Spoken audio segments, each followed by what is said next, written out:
The Thom Hartmann Program is brought to you in part by the Aiden Forecast, an investment newsletter with weekly updates of leading market indicators and a monthly deep dive into what the details of the economy and the markets mean for investors and retirees. On the web at aidenmarkets.com. Wines have some of the highest pesticide levels in our food chain. This hour brought to you by ecowine.com. Pesticide-free wines, organic wines, imported from France by the Organic Wine Company, ecowine.com. Hartmann Program is brought to you in part by Super Beets. Super Beets are sourced from non-GMO beets, and they're packed with dietary nitrates, helping to produce nitric oxide for more energy, stamina, and support for healthy blood pressure levels naturally. For more information, call 800-223-8242 or visit tomsbeets.com.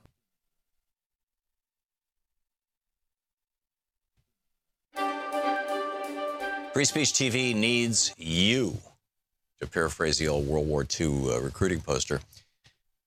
Seriously, we have hit now so far.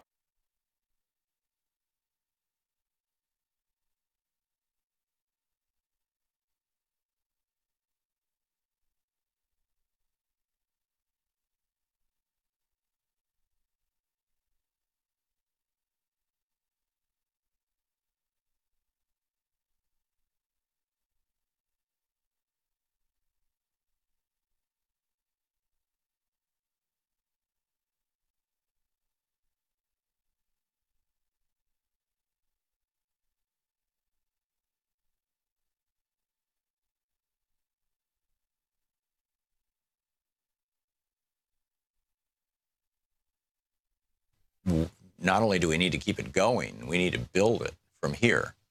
Now, part of that, of course, if you can't make a contribution at all, which I understand, some people live on a fixed income and even $5 is a lot of money. If you can't make a contribution at all, there is one other thing that you could do, and that is make a commitment that this week you're going to tell at least 3 people how to follow Free Speech TV, how to watch Free Speech TV, whether it's on their computer at freespeech.org, whether it's on their television, if they're on Dish or Direct, or if their cable system carries it, whether it's on their phone, whether it's through Roku. It'll soon be available on Apple TV. It's available, I believe, right now on either Hulu or Netflix. There's lots and lots of places where you can find Free Speech TV. You can find it all at freespeech.org, the list, but commit to tell other people so that the next time we do this fundraising drive, there'll be more people watching who are potential donors. We really need to grow this network, and that is as much, if we're just trying to keep the lights on. I mean, it would be great if we had a $1 million marketing budget, but that's 1/3 of this entire network's entire annual budget. And that ain't going to happen. I mean, that's the amount of money that the big television networks, earn in 15 minutes or something. By selling out to big corporations, which Free Speech TV is not doing. Free Speech TV is telling you the straight story.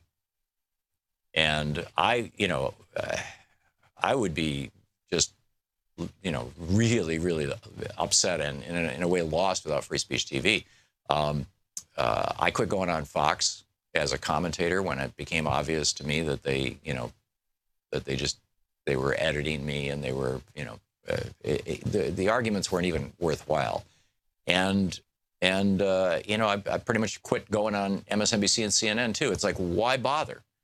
I'm not going to be allowed to talk about net neutrality. I'm not going to be allowed to talk about corporate mergers. I'm not going to be able to talk about, the rich destroying America. I'm not going to be able to talk about the state of capitalism, the monopoly nature of American business. All those things we can discuss here on Free Speech TV. None of those things are allowable topics. Hackable voting machines. None of them are allowable topics. Republican voter suppression efforts, the real story. None of them, Greg Palast, none of that is allowed on network television.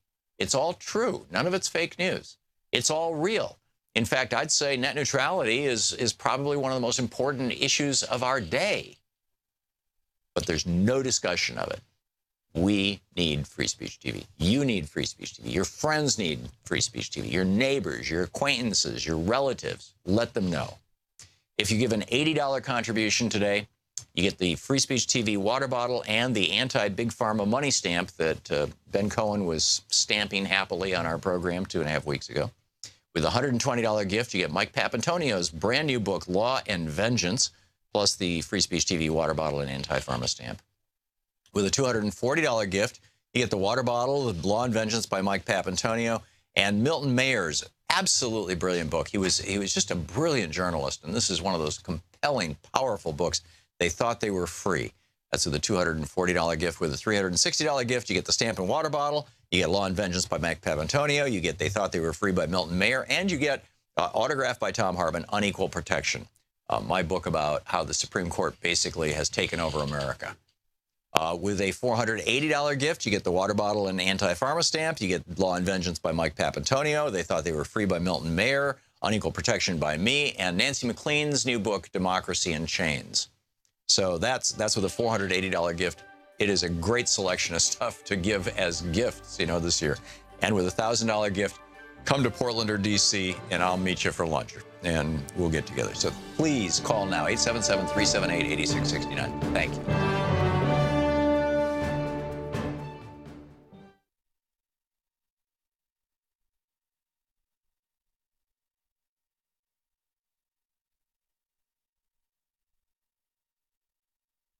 I'm Nina Turner, and you're watching Free Speech TV.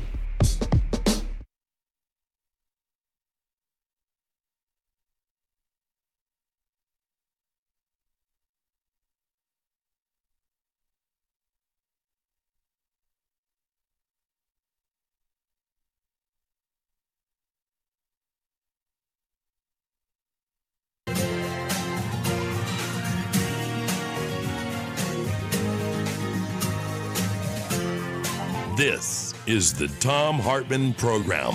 Greetings, my friends, patriots, lovers of democracy, truth, and justice, believers in peace, freedom, and the American way. Thom Hartmann here with you. Congressman Mark Pocan will be with us in just a moment for Midday with Mark. However, I've lost him from my audio board, from my telephone lines. Oh, there he is. Okay, he's back. Wonderful. Congressman Mark Pocan, the co-chair of the Congressional Progressive Caucus, representing the 2nd District of Wisconsin, pocan.house.gov. You can tweet him at @RepMarkPocan. Congressman, welcome back to the program. Hey, thanks, Tom. Glad to be here. Great to have you with us. So there's a lot going on. What's at the top of your list of things that we should all be paying attention to? Oh, man, I'll tell you, the list kind of is a little bit Groundhog's Day-like, right? It keeps coming back. Healthcare, while we have another temporary reprieve, the zombie bill has seemed to lay back down for a while. We're still watching and hearing there are some other ways they can bring back reconciliation so they can still take this up with 50 votes. So next week, while we have it looks like a budget bill in front of us on the House floor, this is one of the possibilities. There's others. So we got to keep vigilant. Every time we think we've put it down once and for all, it bounces back up. So that's something we're watching really closely. And then today, the House Republicans are meeting off-site to talk about tax reform, and supposedly in a half a day they're going to figure that out. And given that it's been 9 months trying to figure out health care and 7 years before that, and they still haven't figured it out, I don't know if a half a day will quite get them to tax reform. But, they're talking about lots of things. We've seen some of the stories out there. But in order to get the kind of money they want to lower taxes for millionaires and billionaires and wealthy corporations, they're going to have to go after a bunch of the deductions, I think, that real people use. And they're going to be given a bait and switch. They might get one part that looks like they're going to save money on their taxes for the middle class, but in reality, by the time they pay all the other things up, they probably will be losing ground. And ultimately, if you don't have revenue, you're going to cut things like Social Security and Medicare and things that real people need. So that's something that I think today especially will spike in conversation. There's just a whole lot going on from, last week, that weekend, Donald Trump and his NFL fixation to everything else, Tom. It's another interesting week in Washington. Is there any? I'm looking at Puerto Rico. This is a state that is the size of or larger than, I think, about 20 of our states. I mean, about 3.5 million people. Yeah, 3.5 million people. That's substantial. And they're U.S. passport holders. They're American citizens. And, Donald Trump's comment is it's on an island out in a very big ocean. Hillary Clinton explicitly came out a couple of days ago and said, send the USS Comfort there, which is a hospital, Navy supplies, Navy hospital ship, specifically for these kinds of disasters. 2 days later, the Trump administration said, okay, we'll start provisioning her. It's going to still take a week to get the ship down there. But is there any conversation in Congress about doing something about this? Yeah, so I'll tell you, the Democrats have made a high priority of this. We spent most of our caucus this week talking about this. I mean, 3.5 million people. There's 1,000 people right now just at the airport, kind of living at the airport, and they've had a heat wave. They've been in the mid-90s, and without any electricity whatsoever, hospitals, you're having standing water that's going to breed mosquitoes. I mean, it's a crisis. These are American citizens, and Donald Trump tweeted way more about the NFL than he has Puerto Rico, and now he's kind of acting like he recognizes this big ocean, this island. But let's also not forget the U.S. Virgin Islands, right? They also were hit extremely hard by the last wave of hurricanes, and they're in a crisis. And again, this is a president who it just maybe happens to be that most of the people who live in these areas don't have the same color of skin as Donald Trump. But boy, when you add up all of the statements and actions of this president, it sure does look like certain people get favor by this president and certain don't. And so we're trying to figure out how to raise and elevate the issue of we need to get to Puerto Rico now, and people's literally their lives are at risk with us not doing anything. Right, but also even though they're citizens, just like here in Washington D.C., they do not have the ability to vote for president. I mean, we can here in D.C., but they can't. They can vote in the primary. In Congress. Right, and their delegates to Congress, like Eleanor Holmes Norton, can be there but can't vote, and so maybe just Trump doesn't care about them politically. There was an interesting piece over at The Intercept today about how this is the golden opportunity for Puerto Rico to privatize their power system. That the vultures, that the corporate electric power companies are just swooping down, and there's even an argument that the island has been procrastinating on improving their systems so that this privatization could happen. Apparently, they've corrupted some public officials. Do you know anything about this? Well, we saw the original tweet, right, on Puerto Rico from the president, and since that seems to be his official discourse, I have to refer to tweets. I never thought I'd be doing this in my life. But and he said he was talking about how much they owed the banks, and that was his focus, not on the people and the conditions there. So we, many of us are saying if this might be the perfect opportunity as we talk about needing infrastructure dollars across the country, this is a place that we could help to rebuild that. But I had heard a figure of up to, I think, something like $85 billion might be the cost in needing to repair some of the damage that's been done there, which is a huge amount. And clearly we've got to do more, and they will try to. I mean, if we know the infrastructure package that Donald Trump finally put out there, different than what he campaigned on, was 80% selling off to private interests, I could totally see him trying to go that route as opposed to the route that we need to go. Yeah, this is a disaster. Congressman Mark Pocan is with us. It's Midday with Mark here on the Thom Hartmann Program, taking your calls. Would you like to pick up some phone calls here, or is there anything else you wanted to mention? Okay. All right, let's go for it. Coco in Brandon, Florida. You are on the air with Congressman Pocan. Coco? My apologies. Good afternoon. A pleasure to talk to you both. Sure. Hello. This is a concern and kind of a question that the Medicare for All or single payer messaging isn't getting out as far as the majority of people. I don't think, especially the younger generations, don't understand what single payer is. And so I think somehow we need a different word or something so that people will know we're, to my understanding, is we're bypassing the bankster insurance companies. Well, Coco, actually, my observation is slightly different. I actually, from the polling I've seen, it's the younger generation or some of the folks that are supportive of the concept of single payer or Medicare for All system, and that's positive, right? Because we're finding that the younger generation is more politically progressive, but also don't align with political parties. We also know that of them. But, I look at where we're at, and I think the new number I heard this week at our Progressive Caucus meeting from John Conyers was I think we're up to 120 co-sponsors in the House, which is well over 60% of the House of Representatives, while most of the attention has been that Bernie introduced a bill in the Senate, and, because Bernie ran for president, he definitely gets a lot of press.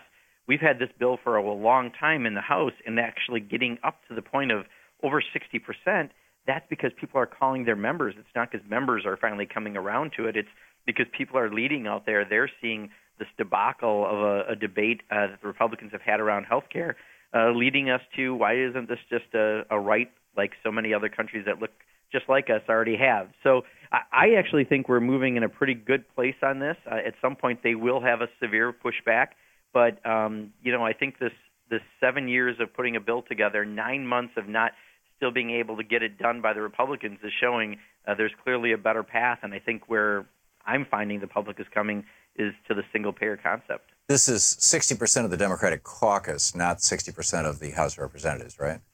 Of the Democratic caucus, correct. Right. So a discharge petition is not on the table yet. No. But to get to that kind of a number is pretty significant. I mean, given where we were just a few years ago with this bill. Yeah. Okay. Margie in Wisconsin Rapids, Wisconsin. You are on the air with Congressman Pocan. Congressman Pocan, after Irma and Harvey, the Jones Act was waived to allow foreign vessels to provide port-to-port transportation for relief services, even though those areas affected had convoys and convoys of trucks bringing in relief supplies. Yet that the Jones Act has not been waived for either Puerto Rico or the U.S. Virgin Islands. Will you support waiving the Jones Act in order to provide relief supplies to the islands? So, Margie, this is something, again, many of us are actually having conversations about because they have no incoming commercial flights, because what they need is bigger than you can put on a plane or two anyway. They need some big vessels bringing supplies down there. And quite honestly, it's up to the president to what he's going to do on this. And I think part of our problem has been he hasn't paid a lot of attention to Puerto Rico, perhaps because of the color of the skin of the people who predominantly live there. And part of it has been, it's his America First kind of rhetoric that he's somehow saying that he wants it to be American ships. Now, in general, I've been very supportive of the Jones Act because we want to keep those good-paying jobs. Many of them are good-paying union jobs when we have things going across oceans. In this particular case, I think we're trying to figure out how we can best resolve this without ever weakening what's the actual purpose of the Jones Act. So I think we're looking to see what the president's going to do. In the meantime, we're trying to strategize on every front and how to make this work. But we realize the high priority around Puerto Rico, and let's not forget the Virgin Islands. Yeah, amen. Congressman Mark Pocan taking your calls. He's the co-chair of the Congressional Progressive Caucus. He represents the 2nd District of the great state of Wisconsin. You can tweet him at @RepMarkPocan or visit his website at pocan.house.gov. We'll be back with more of your calls for Congressman Pocan right after. This is the Thom Hartmann Program. It's Midday with Mark here on the Thom Hartmann Program. Midweek, midday. We'll be right back with your calls for Congressman Pocan.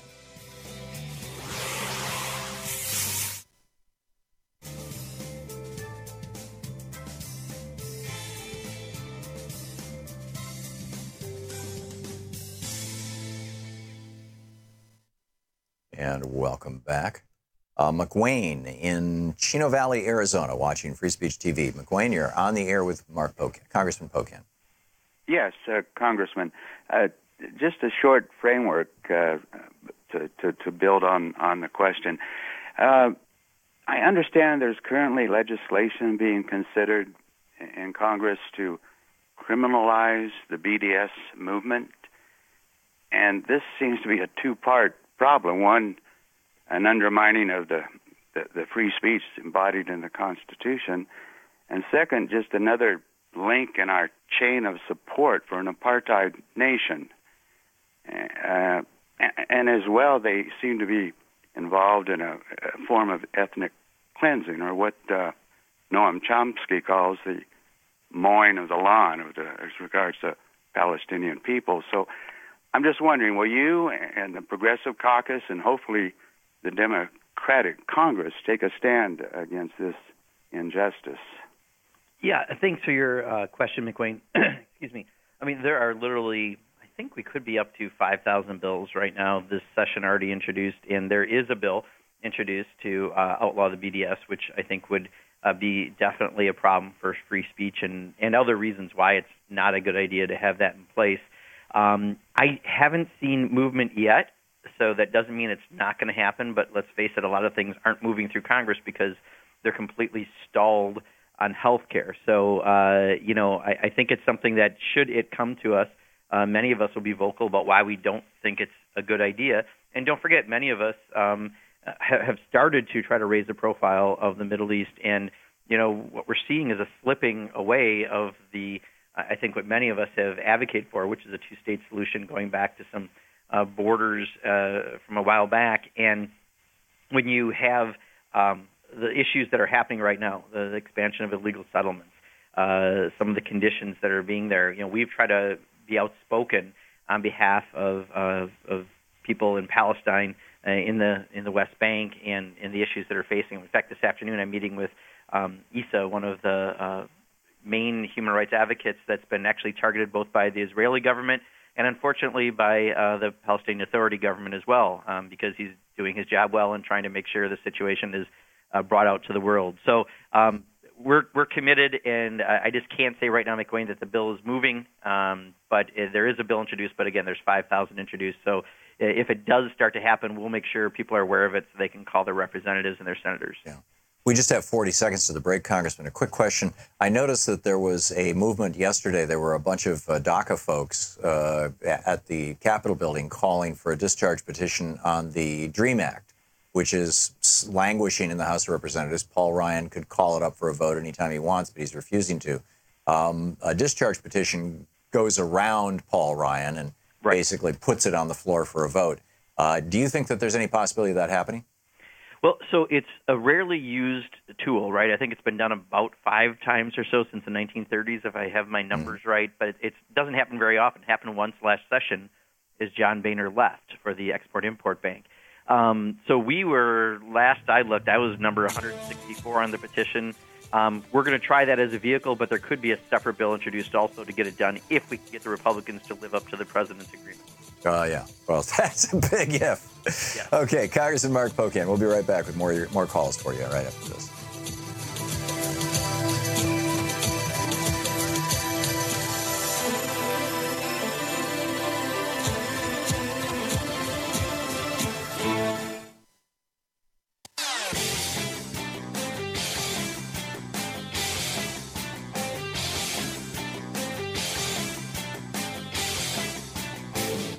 When was the last time you looked forward to sitting at your desk all day? Since getting my new X chair, not only am I enjoying the times, unfiltered news and documentaries. And as our valued viewer, you can help us continue bringing free speech TV well into the future. Join our Pearly Gate Rebels, our planned giving program.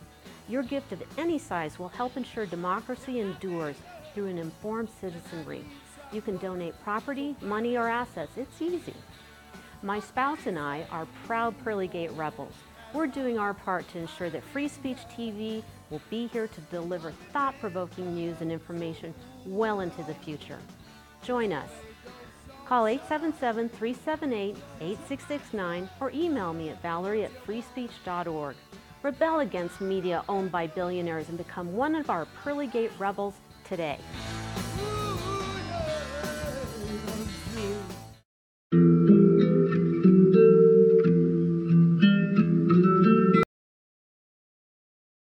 Welcome back. Congressman Mark Pocan here on the line, taking your calls midday with Mark here on the Thom Hartmann Program. And Michael in Hill City, Kansas, you are on the air with Congressman Pocan.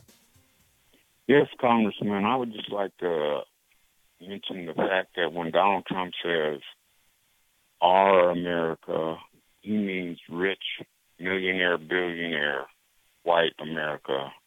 The rest of us don't matter to him. That's why he doesn't have any care for those people in Puerto Rico at all. He should be over there right now himself because they are American citizens. And when he gets angry about those football players taking the knee, it's because they are representing what that flag stands for. Donald Trump is representing what that flag does not stand for. One nation under God, indivisible. Trump is the biggest divider there is. Under God, indivisible, with liberty and justice for all. Trump doesn't want that at all. He's the one who's against the flag. Okay, Michael, let's hear what the congressman has to say. Yeah, Michael, I agree. I think we saw this progression through the campaign, through his early months in the presidency. We still felt like there were a couple of Americas. One that Donald Trump saw, his base, and that's who he keeps appealing to, and then everyone else. And then we saw Charlottesville. And then we saw another number of other things happen. And just the most recent was this weekend. The fact that he denounces more aggressively a black man for nonviolence than white supremacists for violence, that alone tells you, unfortunately, where his priorities are. And I think when you look at why Puerto Rico and the Virgin Islands aren't getting the same attention, it's very much for the same reasons. Donald Trump has made a career in politics now out of worrying about his base and his base alone, and that's not what you're supposed to do as president. You're supposed to unite the nation. Instead, there's an article in the New York Times. He's attacked 650 different people, places, and things since he's become president, and that's the problem. Donald Trump is the problem, not our country. And I think what you said was very succinct and correct. John in Springfield, Ohio. We have about a minute and a half before we hit the break here, John. So quick question for the congressman. Okay, I got one here. I heard this morning Rand Paul in a video was saying that Trump is going to make it so insurance can be bought, health insurance can be bought between states. Now, my question is, can he do that? Being there's so much for states' rights Republicans, sounds like they're something they shouldn't be doing. And second, why don't they take the antitrust exemption away from the insurance companies? I mean, that's all I got to ask. That's a good one. Yeah. So John, I know there's not a lot of time, but I think the Republicans in general have talked about allowing people to buy across state lines. It's one of their supposed silver bullets on how to fix health care. Again, that's not a fix. It's just a shift of how we do it. It still doesn't address the major issues behind that. And I think they're going to keep going at this. That's why if they come back and try to figure out a new way to do reconciliation to get 50 votes, you're going to have lots of new proposals put out there that we're going to have to continue fighting. And we just have to stand for, let's right now stabilize the Affordable Care Act and let's be aspirational and move us towards a single-payer system. Yeah. Well, these companies are already selling across state lines. I mean, you can buy Blue Cross Blue Shield anywhere in the country. It's just regulated by your local state in terms of what they can do to you. Yeah, I think one of the other problems is when they do this, especially if they wind up coming back with this block grant idea or anything else that allows people to get rid of pre-existing conditions, people like Scott Walker in Wisconsin can do that, and that affects someone in New Hampshire or Colorado who then buys a policy from a Wisconsin company. Right. This is exactly what they did with credit cards when they allowed, they basically ended the ability of state banking regulators to control credit cards. And all the credit cards now come from one of the Dakotas that has the lowest standards, regulatory standards. Congressman Mark Pocan with us. We'll be back with Midday with Mark. You're listening to the Thom Hartmann Program. Call 202-808-9925. You can tweet Congressman Pocan at Rep. Mark Pocan, MarkPocan, and his website is pocan.house.gov.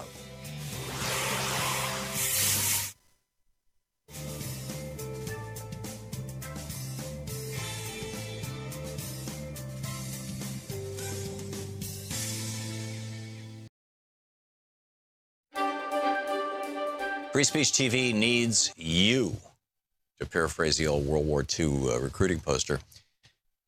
Seriously, we have hit now so far in 2.5 weeks, $74,000 is how much we've brought in of the $150,000 that was our goal, of the $300,000 that is the overall goal for daytime fundraising here for Free Speech TV. And so we're way behind, and we need your help now. If you have not made a contribution to Free Speech TV, please do so now. 877-378-8669 is the telephone number. You can call now. There are the people from Free Speech TV, in all probability, are going to be the ones who are answering your phone or answering the phone. You can talk with them. Everybody kind of volunteers for this. It's a real important thing. It's an opportunity to give Free Speech TV some feedback on what you think of their programming, what you like, what you don't like, what you'd like to see different or better. But most importantly, let's keep this network going. Let's keep this network on the air. We have to do that. It's vitally important. This network, Free Speech TV, is, you know, there's nothing like it in the American media landscape as far as I can tell. And not only do we need to keep it going, we need to build it from here. Now, part of that, of course, if you can't make a contribution at all, which I understand, you know, some people live on a fixed income, and even $5 is a lot of money. If you can't make a contribution at all, there is one other thing that you could do, and that is make a commitment that this week you're going to tell at least 3 people how to follow Free Speech TV, how to watch Free Speech TV, whether it's on their computer at freespeech.org, whether it's on their television if they're on Dish or Direct, or if their cable system carries it, whether it's on their phone, whether it's through Roku. It'll soon be available on Apple TV. It's available, I believe, right now on either Hulu or Netflix. There's, you know, lots and lots of places where you can find Free Speech TV. You can find it all at freespeech.org, the list. But commit to tell other people so that the next time we do this fundraising drive, there'll be more people watching who are potential donors. We really need to grow this network. And that is as much, you know, if we're just trying to keep the lights on. I mean, it would be great if we had a $1 million marketing budget, but that's 1/3 of this entire network's entire annual budget. And that ain't going to happen. I mean, that's the amount of money that the big television networks, you know, earn in 15 minutes or something. By selling out to big corporations, which Free Speech TV is not doing. Free Speech TV is telling you the straight story. And I would be just, you know, really, really upset and in a way lost without Free Speech TV. I quit going on Fox as a commentator when it became obvious to me that they, you know, they were editing me, and they were, you know, the arguments weren't even worthwhile. And you know, I pretty much quit going on MSNBC and CNN too. It's like, why bother? I'm not going to be allowed to talk about net neutrality. I'm not going to be allowed to talk about corporate mergers. I'm not going to be able to talk about, you know, the rich destroying America. I'm not going to be able to talk about the state of capitalism, the monopoly nature of American business. All those things we can discuss here on Free Speech TV. None of those things are allowable topics. Hackable voting machines. None of them are allowable topics. Republican voter suppression efforts, the real story. None of them, you know, Greg Palast, none of that is allowed on network television. It's all true. None of it's fake news. It's all real. In fact, I'd say net neutrality is probably one of the most important issues of our day. But there's no discussion of it. We need Free Speech TV. You need Free Speech TV. Your friends need Free Speech TV. Your neighbors, your acquaintances, your relatives, let them know. If you give an $80 contribution today, you get the Free Speech TV water bottle and the anti-Big Pharma money stamp that Ben Cohen was stamping happily on our program 2.5 weeks ago. With a $120 gift, you get Mike Papantonio's brand new book, Law and Vengeance, plus the Free Speech TV water bottle and anti-pharma stamp. With a $240 gift, you get the water bottle, The Law and Vengeance by Mike Papantonio, and Milton Mayer's absolutely brilliant book. He was just a brilliant journalist, and this is one of those compelling, powerful books. They thought they were free. That's with a $240 gift. With a $360 gift, you get the stamp and water bottle. You get Law and Vengeance by Mike Papantonio. You get They Thought They Were Free by Milton Mayer. And you get autographed by Thom Hartmann, Unequal Protection, my book about how the Supreme Court basically has taken over America. With a $480 gift, you get the water bottle and anti-pharma stamp. You get Law and Vengeance by Mike Papantonio. They Thought They Were Free by Milton Mayer. Unequal Protection by me. And Nancy McLean's new book, Democracy in Chains. So that's with a $480 gift. It is a great selection of stuff to give as gifts, you know, this year. And with a $1,000 gift, come to Portland or D.C., and I'll meet you for lunch, and we'll get together. So please call now, 877-378-8669. Thank you.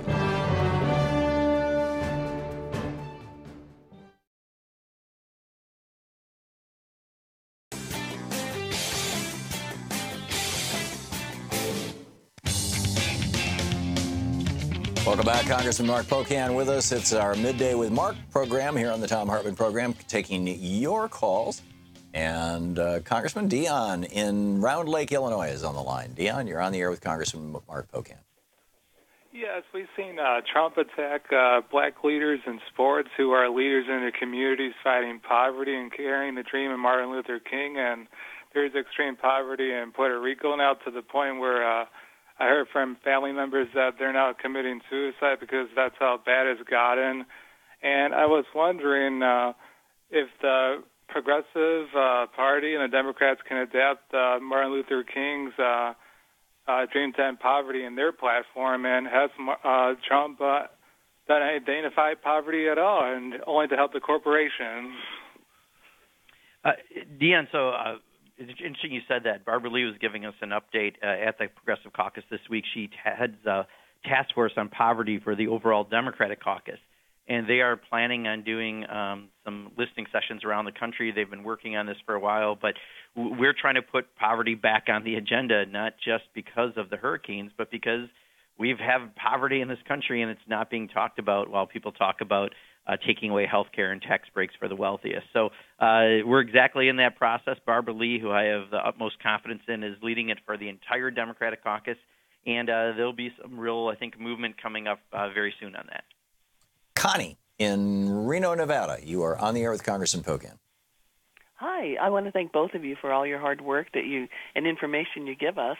And I just want to say I'm really frustrated that I don't see, is it Tom or Ron Perez, the head of the DNC? I can't even remember his first name. Tom Perez. Okay. I don't see him out there anywhere. I don't see his name. I don't see him trying to get everybody together behind him. And when I did see anything, he wasn't really like bringing Democrats together with a solid message. And the one we have of a better deal is, I think, kind of weak, and I would much rather see something like New Deal 2.0, bring the generations together and really get behind that. But I see Mr. Ellison out there at some point, but not Perez, and I'm really getting frustrated. Before I take your response off the air, I just want to let you know that after listening to your show, Tom, Jason Cantor will be here in Nevada in Fallon this Saturday, and I'm really excited. We're going to go see him and hoping to get involved with his group and possibly retire next year and run for office. Great. So I want to thank you guys for everything, and I'll take your response off the air. Thank you. Thank you, Connie. Great. Connie, run. We need more good progressives who want to represent their communities at every level. That's awesome that you're thinking about it. But let me just say this. I think, it's often easy to attack a political party as opposed to individuals because it's a monolith. It's not a person. And I think, it's a very, very difficult job. And my friend Keith Ellison narrowly missed getting elected. However, he's now the number 2 at the DNC. So I think what you see is he does get out and do a lot of what he's always done, trying to build the party from the grassroots. I think Tom is working with him hand in hand, but I think Tom has some other responsibilities, and he is doing a lot of media. But they're working together on trying to make it so that we had the summer of resistance, and now they have, I think, a fall of resistance efforts. They're doing things across the country that I haven't seen the DNC do previously. So sometimes it's what the media picks up that they're doing, but I do think they're out trying to look at things in a better way. And specifically to the better deal, I think that was probably launched maybe a bit prematurely in the sense that there's a bunch of values that are around economics that are part of that. And I think that's what I was so happy to see the Democratic Party recognize, that unless we engage people on what they talk about at their kitchen table, you're not going to get them to listen to everything else you have to say. And I think that is in the proposal. The problem is people are getting lost on, I think, what's the right words to use, as if there's some magic words. And I don't think there are magic words. If there were magic words, we would run David Copperfield for president. I think it's the fact that we're talking about those core economic issues that people talk about at their kitchen table, the fact that we're now realizing that didn't happen efficiently in 2016 is exactly why we had a 200,000 vote drop-off among Democrats in Wisconsin. So I do see a lot of positive signs, and I just want to make sure people know that. I think it has to be fine-tuned a little bit. It may never be a magic word or two, but I think if we understand those core economic concepts, we're moving forward. Vicki in Marion, Michigan. You're on the air with Congressman Pocan. Yes, hello. Thank you. I'm just trying to plant a seed here maybe. I'm thinking about Puerto Rico. They've said it's going to be 6 months before they could get power back to everywhere on the island. So why aren't we just sending them a shipload of solar panels as an interim? We could get people's water pumps going in a matter of a few weeks, maybe support for the hospitals, and relieve some of this human suffering. And it seems to me it would be cheaper than what they're trying to do right now. So I just was throwing that out there and see what you had to say. Thank you. Sure, Vicki. Well, I mean, and I think people are talking generators. They're talking a lot of different things that we have to do to try to help get them up to speed. The problem is it's the overall network of power delivery that needs to be upgraded. So, maybe in a few denser areas we can do some things like solar panels. That'd be a great idea. I have solar panels in my home. But I think to solve the bigger problem is going to be a longer-term investment.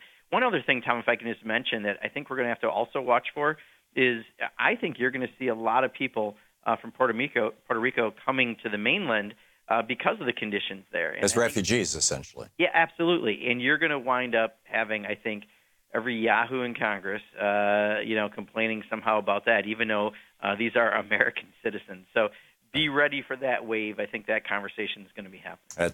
And it'll start on Fox News, I guarantee you. Absolutely. Kevin in Irvington, New Jersey. Kevin, you're on the air with Congressman Pocan. Hello. Hey, Kevin. Hello. Yes, I have a question about the Democratic Party, the Republican Party, when they have a debate, like when Bernie Sanders and Cassidy had the debate. I'm trying to understand why is it that Republicans always refer to the federal government as people who cannot get anything right, who, pretty much does not function well. Yet these guys spend millions of dollars trying to get elected to be a part of something that they claim is no good. I've never understood how a person would say, I want to become part of something that's no good, and they don't seem to get in there to correct any problems that the federal government would have. Like when they argue about health care, they prefer where actual pharmaceutical companies and health care companies are more important than the government. I am a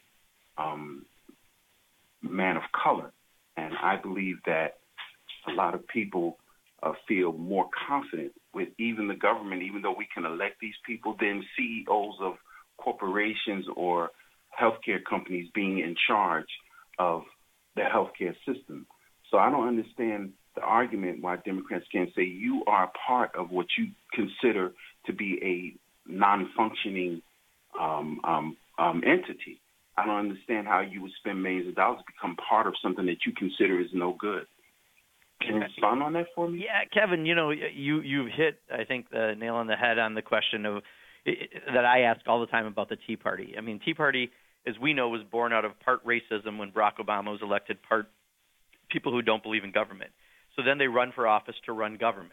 It would be like me, trying to qualify for, a test around better shampoo. I'm a bald person.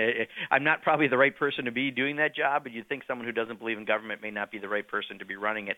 And that's why things have been a total failure since 2010. Since the Tea Party has come in and been given veto power over the Republican agenda, nothing really has moved forward. And at some point, I think the Republican base that they've been appealing to is going to have enough, because they were promised that they were going to reform the system. And here they aren't doing anything. They're just sitting collecting their paychecks and having a title. And I think we're starting to see that rise and percolate. But you hit it on the head. I don't understand why some of these people run for office. They hate government so much. They don't want government to function.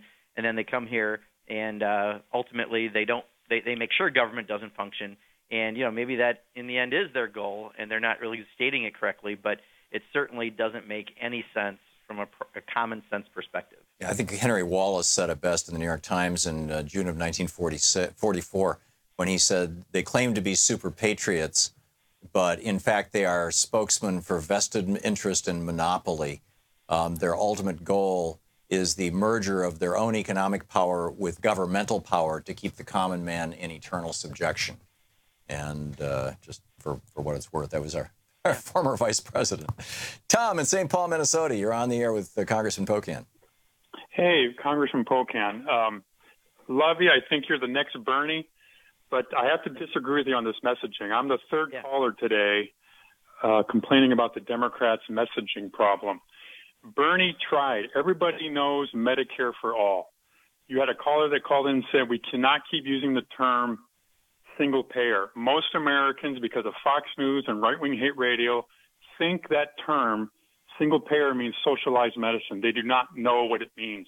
And that's why Bernie keeps saying it's just Medicare for all, because people are familiar with that term. They like it. That's why on Fox News, they never use the term Medicare for all. They always say single payer, and then they go into their nonsense about socialism and all that. We have to use Medicare for all and quit saying single payer system. Yeah, Tom. So first of all, I don't think we really disagree. What I was trying to say was some people are like, well, instead of the better deal, we should have New Deal 2.0. Or so I don't know if that couple words is going to switch the election, but I do think how we talk about things. I mean, Bernie was authentic with people. He was plain spoken. He honestly felt what he was saying. Therefore, he could say it very strongly and convincingly. And, we are seeing the support for Medicare for all. That's why we're up to 120 sponsors. So that one especially, I'm not saying to call it single payer or anything else. Medicare for all, I think, is sufficient because that's where we're building the momentum. I'm just saying that we have to have those core values that Bernie ran on that quite honestly surprised a lot of people how well he did, because he just talked plainly about those values, many of them being economic core values. And that's what people talk about at their kitchen tables. I mean, I grew up in a lower middle class family in a union town. And, for most people, can you afford your rent or mortgage? Can you have health care for your family? Can you send your kids to college if they want to go? And can you take a family vacation? That's what people talk about. And those are the core values we've got to work around those economic values. So I actually think we're in agreement. I just think it was over the two words that people seem to have problems with. You're listening to Thom Hartmann. Visit ThomHartmann.com for audio and video archives. Back with more of your calls for Congressman Pocan, Midday with Mark, here on the Thom Hartmann Program.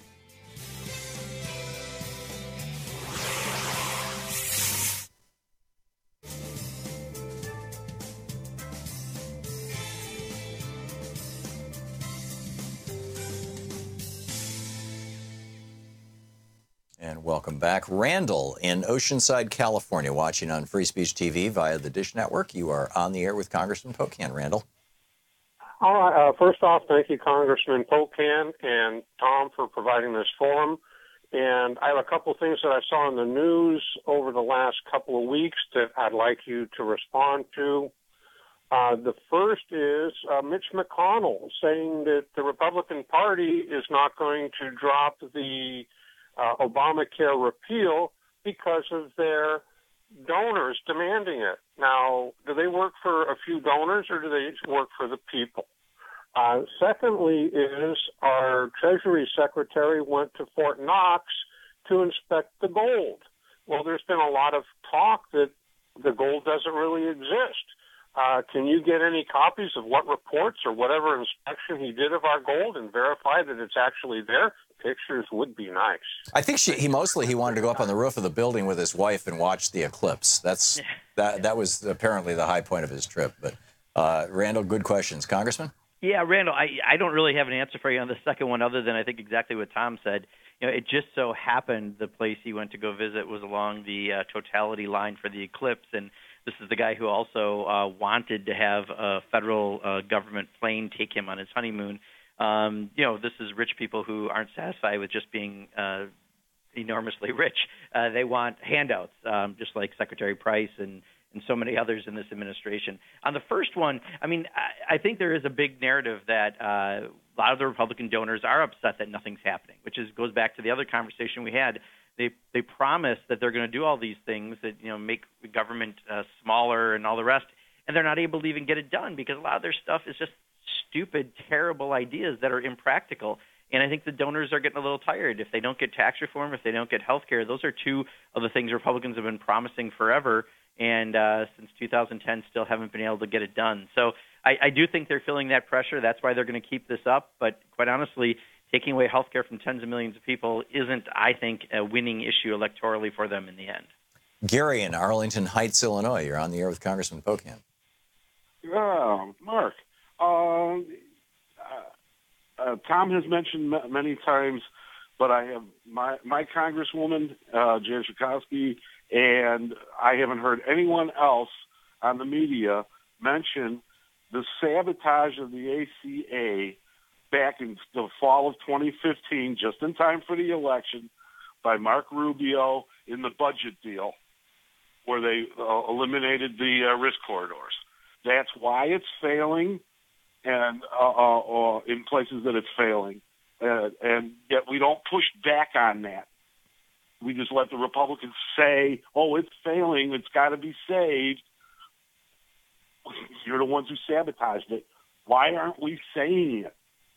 Yeah, so Gary, first of all, Jan Schakowsky is an awesome member of Congress and a mentor for me, and you're very fortunate. She does what you're supposed to do in Congress and then some.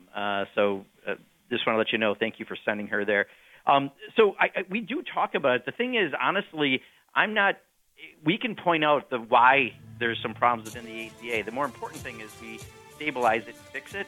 But I think we have to point to what the Trump administration is doing right now by threatening payments to insurance companies and maybe not enforcing the IRS mandate for people, which would starve the bill. That's what we got to watch out for right now, is what they're doing today to hurt. Right. Plus, they're cutting back the open enrollment period and killing off the navigators and everything. Congressman Mark Pocan with us. We'll be right back.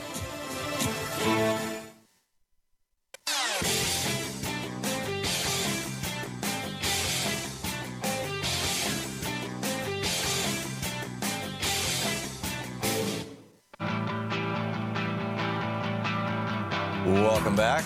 Congressman Mark Pocan taking your calls Midday with Mark here on the Thom Hartmann Program. Brian in Colville, Washington. You're on the air with Congressman Pocan.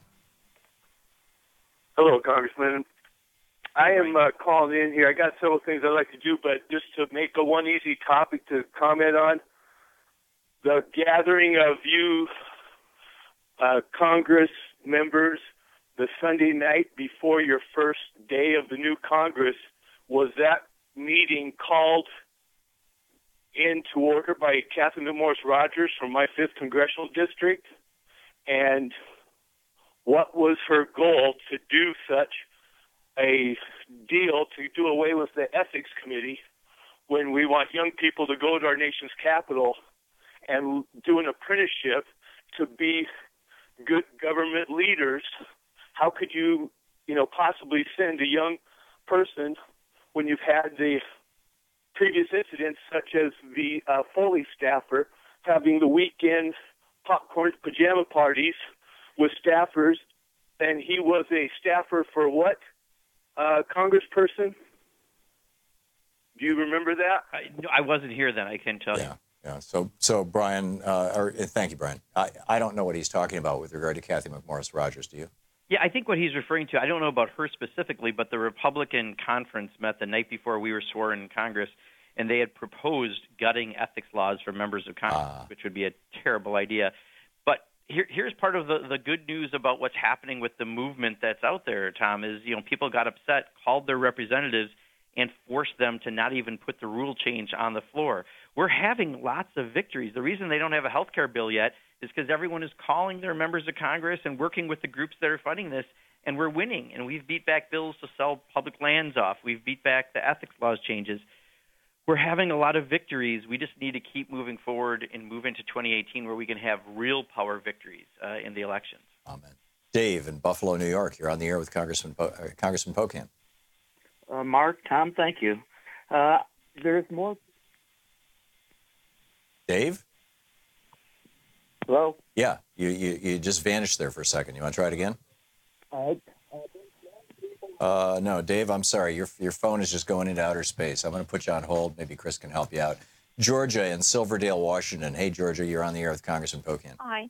Thank you for taking my call. I wanted to ask, how did the Jones Act get waived for the Hurricane Maria, not Maria, but Harvey and Irma? Who waived that? Was it Trump or was it the Congress? How does that Jones Act get waived? Yeah, Georgia, I believe it was by the president because Congress, I don't believe, was involved with that. I can't say that explicitly, but right now the fact that, again, it's ironic, right? It happens for Texas and Florida, but not for Puerto Rico and the Virgin Islands, which is why we need to resolve it. Yeah, and it's Puerto Rico and the Virgin Islands that really need it. Yeah. Randy in Ottawa, Iowa, you are on the air with Congressman Pocan. Hi, Tom and Congressman Pocan. I wanted to touch, and I don't mean to be rude or offensive, but I want to call it the way I see it to be expedient, and that is that we have so many moocher states that are drawing more in federal benefits than they give year after year after year, like Mississippi and Alabama are a couple of them. Now, my point is, this Graham Cassidy that would take federal money, it would cut the subsidies for these medical programs to begin with, then send a reduced amount to states that are running deficits because of tax cuts that they've given to the wealthy, and they're not taking care of their infrastructure and they're not taking care of the medical needs of their people. I mean, at some point it looks like to me that is just pure insanity, and there's no sense to giving this program and this money over to a state government that can't manage their own money and come up with at least enough money to pay their way. Yeah, you're right, Randy, and also if you let it go to the states are going to pick and choose how they decide to use that money, and that means there's going to be winners and losers, and in many of these states that you just mentioned, you can imagine who the winners are and who the losers are and probably what their ethnicity is. So, this is why it's a terrible idea. You're going to wind up losing coverage for many, many people, and that's what so far every CBO score has shown us. Yeah. Congressman, we just have 1 minute left. I'm curious your thoughts on what we should be looking for coming up in the next week. I think two things. Tax reform, because they just kind of put their proposal out. They're meeting for a half day today. You're going to have a lot discussed around that, I guarantee. This is a Republican-only meeting, right? They're not inviting Democrats to this? No, and it's not going to benefit the middle class or those aspiring to be in the middle class. Right. And then secondly, watch for another door being built to try to undermine the Affordable Care Act through reconciliation, possibly as early as next week.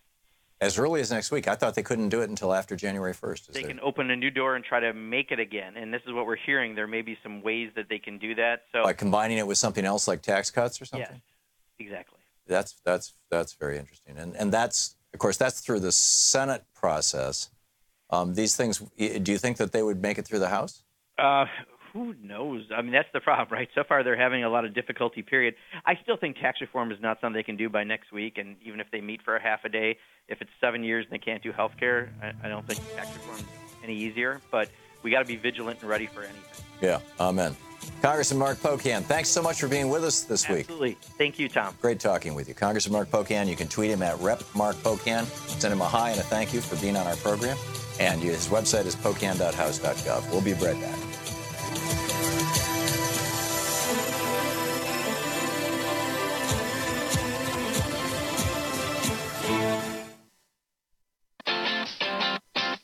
You're listening to Thom Hartmann.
The Thom Hartmann Program is brought to you in part by the Aiden Forecast, an investment newsletter with weekly updates of leading market indicators and a monthly deep dive into what the details of the economy and the markets mean for investors and retirees.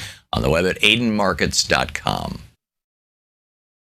Wines have some of the highest pesticide levels in our food chain. This hour brought to you by ecowine.com. Pesticide-free wines, organic wines, imported from France by the Organic Wine Company, ecowine.com. Hartmann Program is brought to you in part by Super Beets. Super Beets are sourced from non-GMO beets, and they're packed with dietary nitrates, helping to produce nitric oxide for more energy, stamina, and support for healthy blood pressure levels naturally.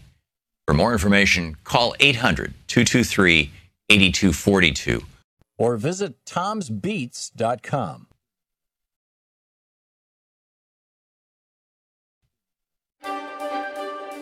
Free Speech TV needs you, to paraphrase the old World War II recruiting poster. Seriously, we have hit now so far in 2.5 weeks, $74,000 is how much we've brought in of the $150,000 that was our goal, of the $300,000 that is the overall goal for daytime fundraising here for Free Speech TV. And so we're way behind, and we need your help now. If you have not made a contribution to Free Speech TV, please do so now. 877-378-8669 is the telephone number.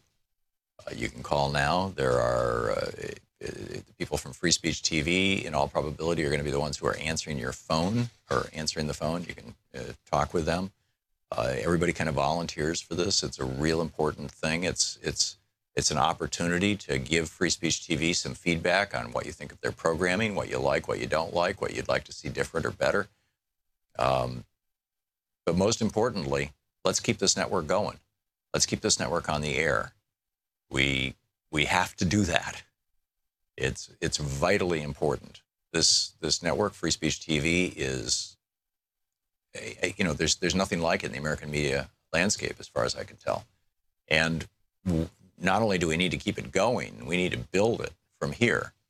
Now, part of that, of course, if you can't make a contribution at all, which I understand, some people live on a fixed income, and even $5 is a lot of money. If you can't make a contribution at all, there is one other thing that you could do, and that is make a commitment that this week you're going to tell at least 3 people how to follow Free Speech TV, how to watch Free Speech TV, whether it's on their computer at freespeech.org, whether it's on their television, if they're on Dish or Direct, or if their cable system carries it, whether it's on their phone, whether it's through Roku. It'll soon be available on Apple TV. It's available, I believe, right now on either Hulu or Netflix. There's lots and lots of places where you can find Free Speech TV. You can find it all at freespeech.org, the list, but commit to tell other people so that the next time we do this fundraising drive, there'll be more people watching who are potential donors. We really need to grow this network, and that is as much, if we're just trying to keep the lights on. I mean, it would be great if we had a $1 million marketing budget, but that's 1/3 of this entire network's entire annual budget. And that ain't going to happen. I mean, that's the amount of money that the big television networks, earn in 15 minutes or something. By selling out to big corporations, which Free Speech TV is not doing. Free Speech TV is telling you the straight story.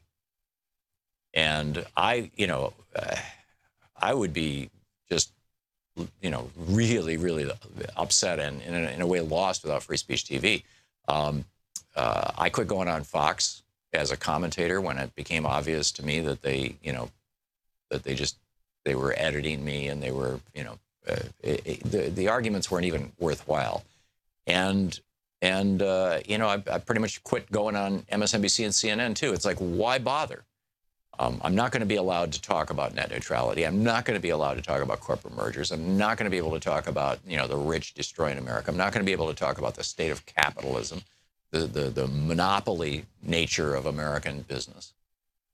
All those things we can discuss here on Free Speech TV. None of those things are allowable topics. Hackable voting machines. None of them are allowable topics. Republican voter suppression efforts, the real story. None of them, Greg Palast, none of that is allowed on network television. It's all true. None of it's fake news. It's all real. In fact, I'd say net neutrality is probably one of the most important issues of our day. But there's no discussion of it. We need Free Speech TV. You need Free Speech TV. Your friends need Free Speech TV. Your neighbors, your acquaintances, your relatives, let them know. If you give an $80 contribution today, you get the Free Speech TV water bottle and the anti-Big Pharma money stamp that Ben Cohen was stamping happily on our program 2.5 weeks ago. With a $120 gift, you get Mike Papantonio's brand new book, Law and Vengeance, plus the Free Speech TV water bottle and anti-pharma stamp. With a $240 gift, you get the water bottle, the Law and Vengeance by Mike Papantonio, and Milton Mayer's absolutely brilliant book. He was just a brilliant journalist, and this is one of those compelling, powerful books. They thought they were free. That's with a $240 gift. With a $360 gift, you get the stamp and water bottle. You get Law and Vengeance by Mike Papantonio. You get They Thought They Were Free by Milton Mayer. And you get autographed by Thom Hartmann, Unequal Protection, my book about how the Supreme Court basically has taken over America. With a $480 gift, you get the water bottle and anti-pharma stamp. You get Law and Vengeance by Mike Papantonio. They Thought They Were Free by Milton Mayer. Unequal Protection by me. And Nancy McLean's new book, Democracy in Chains. So that's with a $480 gift. It is a great selection of stuff to give as gifts, this year. And with a $1,000 gift, come to Portland or D.C., and I'll meet you for lunch, and we'll get together. So please call now, 877-378-8669. Thank you.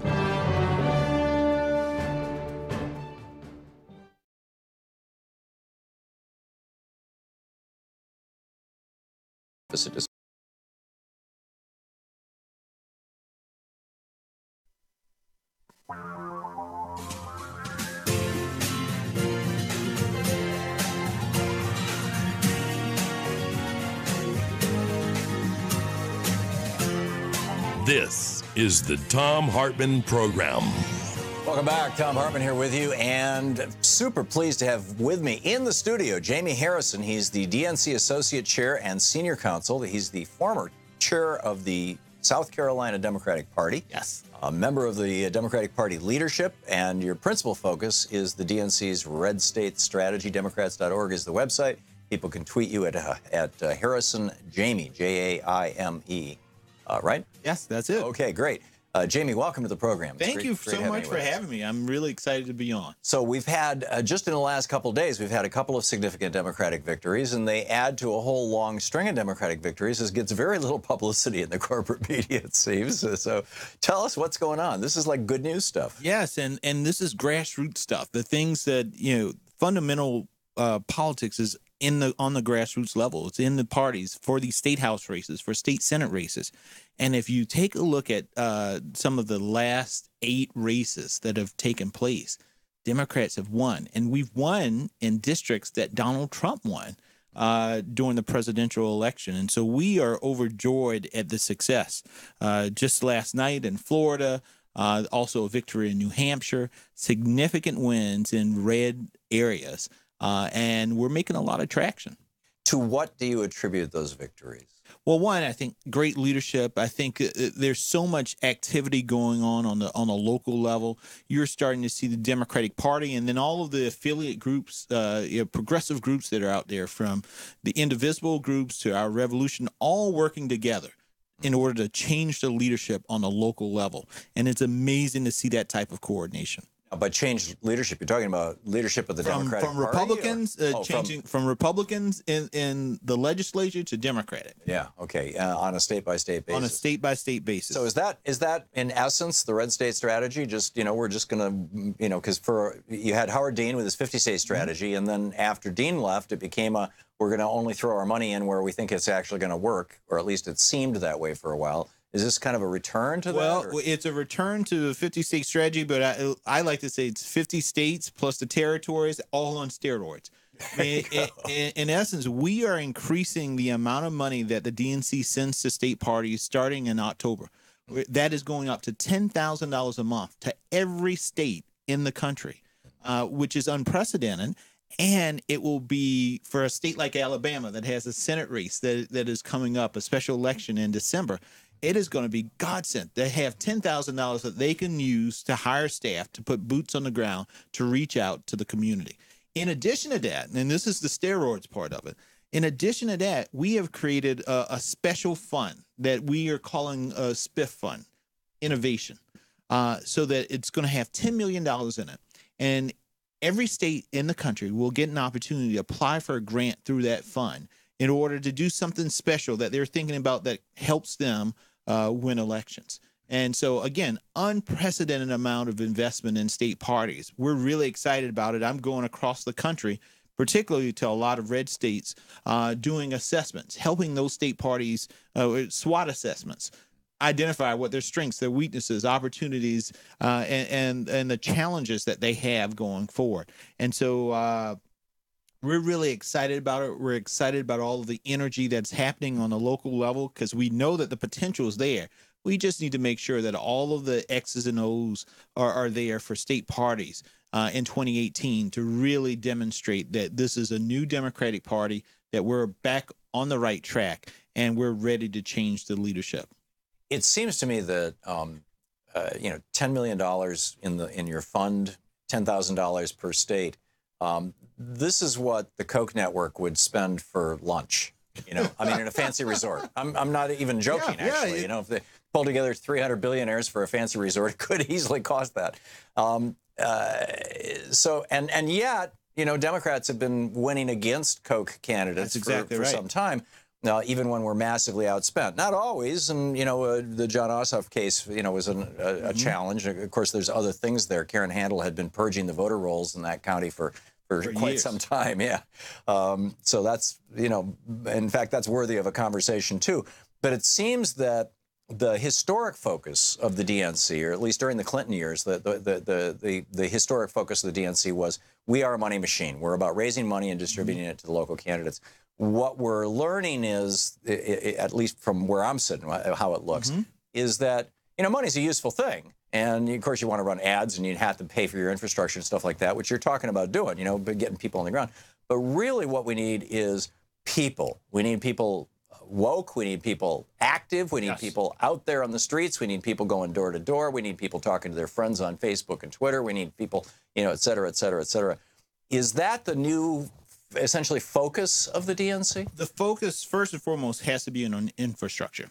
Because it's great. There's so many people who are active, and there's so many people who want to be involved. But if you don't have a structure, a conduit in order to harness that energy so that they can give direction, you can have thousands of people knocking on doors, but if they're knocking on the wrong doors, if they're knocking on Republican doors or doing things that are not organized and structured, then it's sort of wasted energy. So the number one thing that we have to do first and foremost, and I know people are saying, well, the message and all, even before you get to that point, if the mechanism by which you reach voters, which is state parties and those local party organizations, if that mechanism is broken, it doesn't matter if you have the best message in the world, it doesn't matter if you have thousands of volunteers, then you won't get the message that you need to the people who need to get the message. You won't get them activated and to the polls. And so our first focus in these few months as we lead into 2018 is let's get our state parties back on track. Let's make sure that they're strong, that they understand what their weaknesses are, what their challenges are, and how they have a game plan to fix that. So let's invest the money, let's invest the resources to get them to that point. Then let's look at the message and make sure that the message fits the state and the culture in which they're in. And then let's make sure we have great candidates that can amplify that message. And so it's a methodical, step-by-step process. And you're right, we're going to get outgunned by the Republicans in terms of money. But it's important that people understand that this is a new DNC that is being very methodical about how we build it.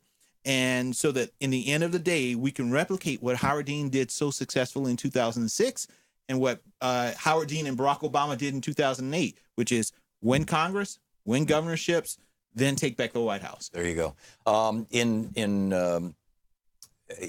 Yeah, absolutely.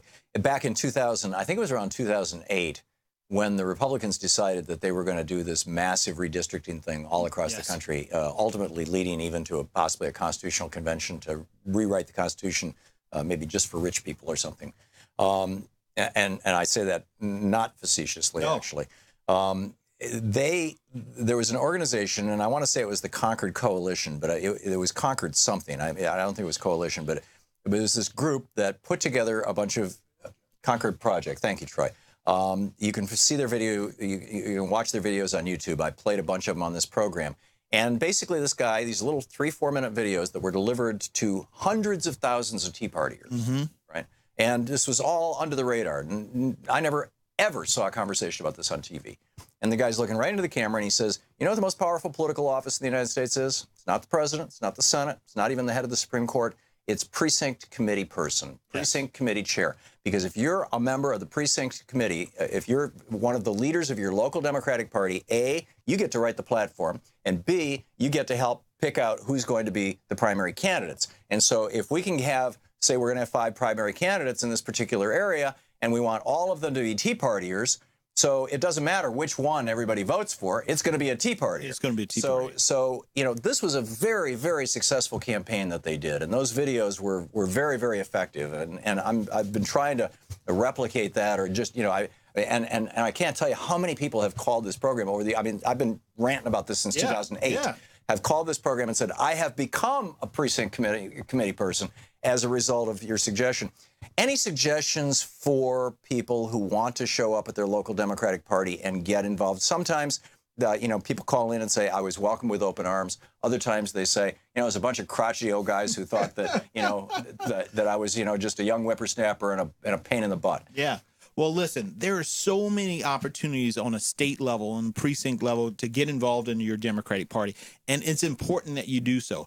And even when you run into a roadblock, continue to push, because sometimes, you know, it happens in any organization. You get folks who have been controlling things for a number of years, and they don't like newcomers, and they don't like to let go of the control. But the bottom line, it's not about us. It's not about our egos. It's not about our personalities. This is about the future of our country. I have a 3-year-old son at home, and each and every day I help him get dressed and go to school, and I think about the world that he lives in. And so whenever I run up into these people who, well, this is the way we've done it for years, I say to them, you know what? Yeah, and look at what we have as a result. Yeah. We have a president who is unhinged. This is unprecedented. And so therefore, there's unprecedented actions that we all have to take in order to change this. And that means everybody has to have a part of moving us forward, making us a better party, a stronger party, so that we can reach those people who, in the end of the day, feel like neither party is addressing the issues that they're show doing. Up and become the party. Exactly right. Amen. Jamie Harrison, DNC Associate Chair and Senior Counsel. Hang on just a second. This is the Thom Hartmann Program. Site is Democrats.org, and you can tweet him at Harrison Jamie, Jaime. Jamie, thank you so much. Thank you so much for having me. Great having you. Thank you. We'll be back.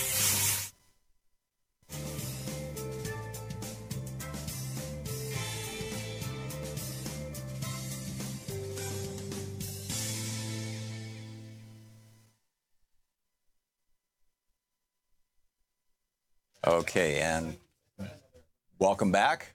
Hello, yeah, we're back. Okay. Teresa in Bellevue, Washington. Hey, Teresa, what's on your mind today? Hi, Tom. Hey, thanks for the great conversation. You know, I have been becoming increasingly worried about Russian money in our politics. And, you know, Vladimir Putin, I think the latest I'd heard is he's like one of the richest men in the world. And he's also, I think, very, very kind of scary. He spooks me. And, you know, I'm just thinking someone like a Roy Moore, who is very divisive and very disruptive and, quite frankly, very anti-democratic, you know, wouldn't it, I mean, Putin could just so easily funnel money to him through one of these dark money 501c3 super PACs that, thanks to Citizen United, I mean, he could buy... Money is already being funneled into our country for politics, Teresa, from Saudi Arabia, from Israel, from Egypt, you know, apparently from Russia, as you point out, although, you know, we're still waiting to find out what the deal is here. I'm personally suspicious that that money might have actually come out of Paul Manafort. It might have come out of the Trump campaign, and this might be the thing that they're talking about, prosecuting him for. We'll see. Yeah. We'll see. I mean, I want to find out. Everybody wants to find out. But I think the larger issue of money in our elections, there's the problem of foreign money in our elections. Right now here in Washington, D.C., the Saudis are running television ads trashing the country of Qatar. Basically lobbying our members of Congress. I have a problem with that. So we've got that, and others. I mean, there's other groups, but secondly, the money in our elections right now, which amounts to literally billions of dollars, hundreds of millions, and billions of dollars, that is coming from corporations that in many cases don't even do most of their business in the United States. They merely call themselves American corporations. They keep their money overseas. They make much of their profits overseas. They do their manufacturing overseas. And they're funneling hundreds of millions of dollars into Washington, D.C. and into state capitals all around the country. And that's corroding our political system. And that's causing us to have a loss of trust in our political system, which then makes messages that are just purely designed to divide us, like the ones that we're talking about on Facebook here, that may have come out of Russia or whatever, that makes them actually more potent, because people look around and they go, yeah, things don't work. Well, why don't they work? They don't work because these billionaires are, owning politicians and forcing them to do the opposite of what the people want. I mean, most people want clean air and clean water, yet Scott Pruitt has got to have a $25,000 phone booth put into his office so he can have secret conversations with fossil fuel billionaires. It's, presumably. It's mind-boggling. Yeah, and I'm wondering if this might be an opening, at least with the disclosure, because I mean it's a real lift to get the money limited. But at least if we could know where it's coming from, we could say, okay, prove that you haven't taken any Russian money. Let's see all the names of all your donors. Because or Saudi money or ISIS money or God only knows. Yes. Absolutely, Teresa. I totally agree. And in fact, in the Citizens United decision, Rehnquist, no, it wasn't Rehnquist, it was Kennedy, in writing the main decision. Rehnquist was gone by that point. Kennedy in the decision said that, all this money that they were going to unleash on the political system should be transparent. Congress should make laws forcing transparency. Congress never made those laws. Teresa, thank you.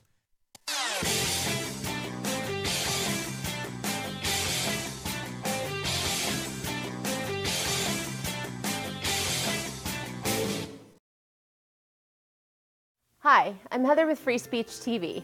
Your support, whether through giving of donations, volunteering, or even spreading the word, has made it possible for the only independent progressive news network to sustain for more than 20 years. Now, you can give to Free Speech TV through the Branch of Gratitude. This program is a sustainable way to give that reduces waste through paper mailing, postage, and staff hours.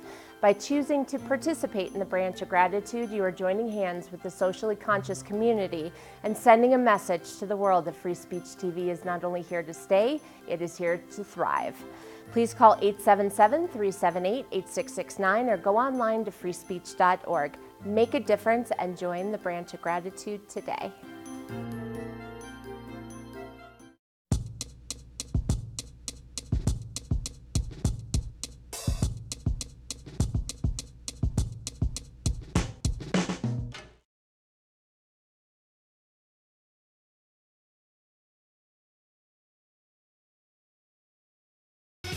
Welcome back. Thom Hartmann here with you.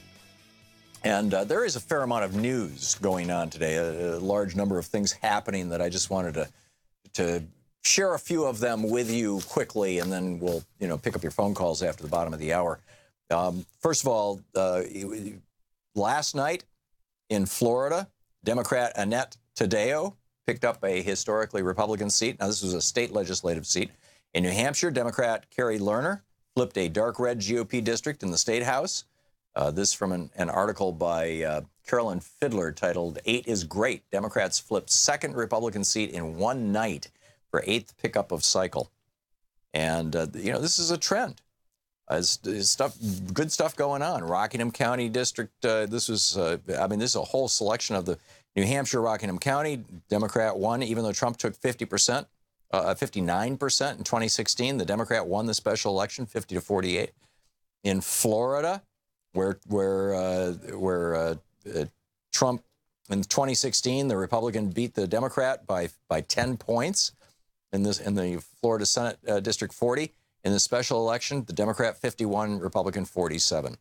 In the Oklahoma House, Democrat, again, in the 2016, Trump took 52% of the vote. Clinton took 41.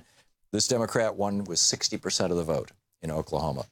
In New Hampshire, but it goes on, you know, as like that. As our guest was just talking about, as Jamie Harrison was just telling you about. It's good stuff. It's good stuff. There's a great piece in the New York Times today by Rena Forurhar. Rena, my apologies for mispronouncing your name, who points out that our banks are not serving us, we are serving them. Rena writes, Adam Smith, the father of modern capitalism, envisioned financial services as an industry that didn't exist as an end in itself, but rather as a helpmeet to other types of businesses. And in the 70s, most of their financial flows, which of course come directly from our savings, this was the banks, would have been funneled into new business investment. Today, only about 15% of the money coming out of the largest financial institutions goes to that purpose. The rest exists in a closed loop of trading. Institutions facilitate and engage in the buying and selling of stocks, bonds, real estate, and other assets that mainly enriches the 20% of the population that owns 80% of the American asset base. It doesn't help growth, but it fuels the wealth gap. And points out this is a fundamental shift in the business model of finance. The big problem is that our banking system would no longer be recognizable by Adam Smith. The financial industry, get this is an astonishing statistic. The financial industry, dominated by the biggest four banks, provides only 4% of the jobs in our nation, yet takes 25% of all corporate profits. It used to be that the purpose of banking was, you know, banks were supposed to be, you know, boring, predictable, and safe, right? And you know, marginally profitable or predictably profitable. Banking stocks were always safe stocks. You know, it's one of the utilities in monopoly, right? And now not so much. Now banks are like, you know, high flyers. They're making a lot of money, and they're making money doing things that banks traditionally were prevented from doing. And we have allowed this to happen. We you know, changed the banking regulations on numerous occasions. Gramm-Leach-Bliley, the Commodity Futures Modernization Act, others. All of these things have been essentially very destructive to American capitalism and very great, you know, just wonderful things for the billionaires on Wall Street. Something really wrong with that. Also, the tax plan. Trump's new tax plan is out. Robert Weissman of Public Citizen sent me a note here. Repealing the alternative minimum tax would have saved Trump $30 million for 2005, the 1 year that we have his returns. Lowering the tax rate on pass-through corporations could cut his bill by a third, his tax bill. Now, this is Donald Trump's proposal, is to cut his own taxes, right? Eliminating the estate tax could save the Trump family as much as $4 billion. And other of the features of the tax plan give major savings to Trump through the secretive nature of his business holdings and the fact that he refuses to release his tax returns. We don't know for sure how much he has parked offshore, waiting for a low repatriation rate. But this is the Trump tax plan for the wealthy. Amazing. We'll be back. You're listening to the Thom Hartmann Program. Call 202-808-9925. Your call's up next. We're going to check in with the news, the Talk Media News, and you know, more of the news of the day. Stick around.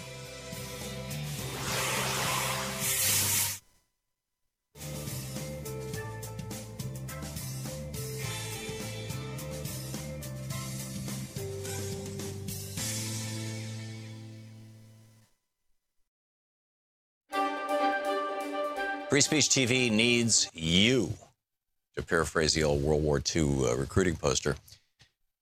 Seriously,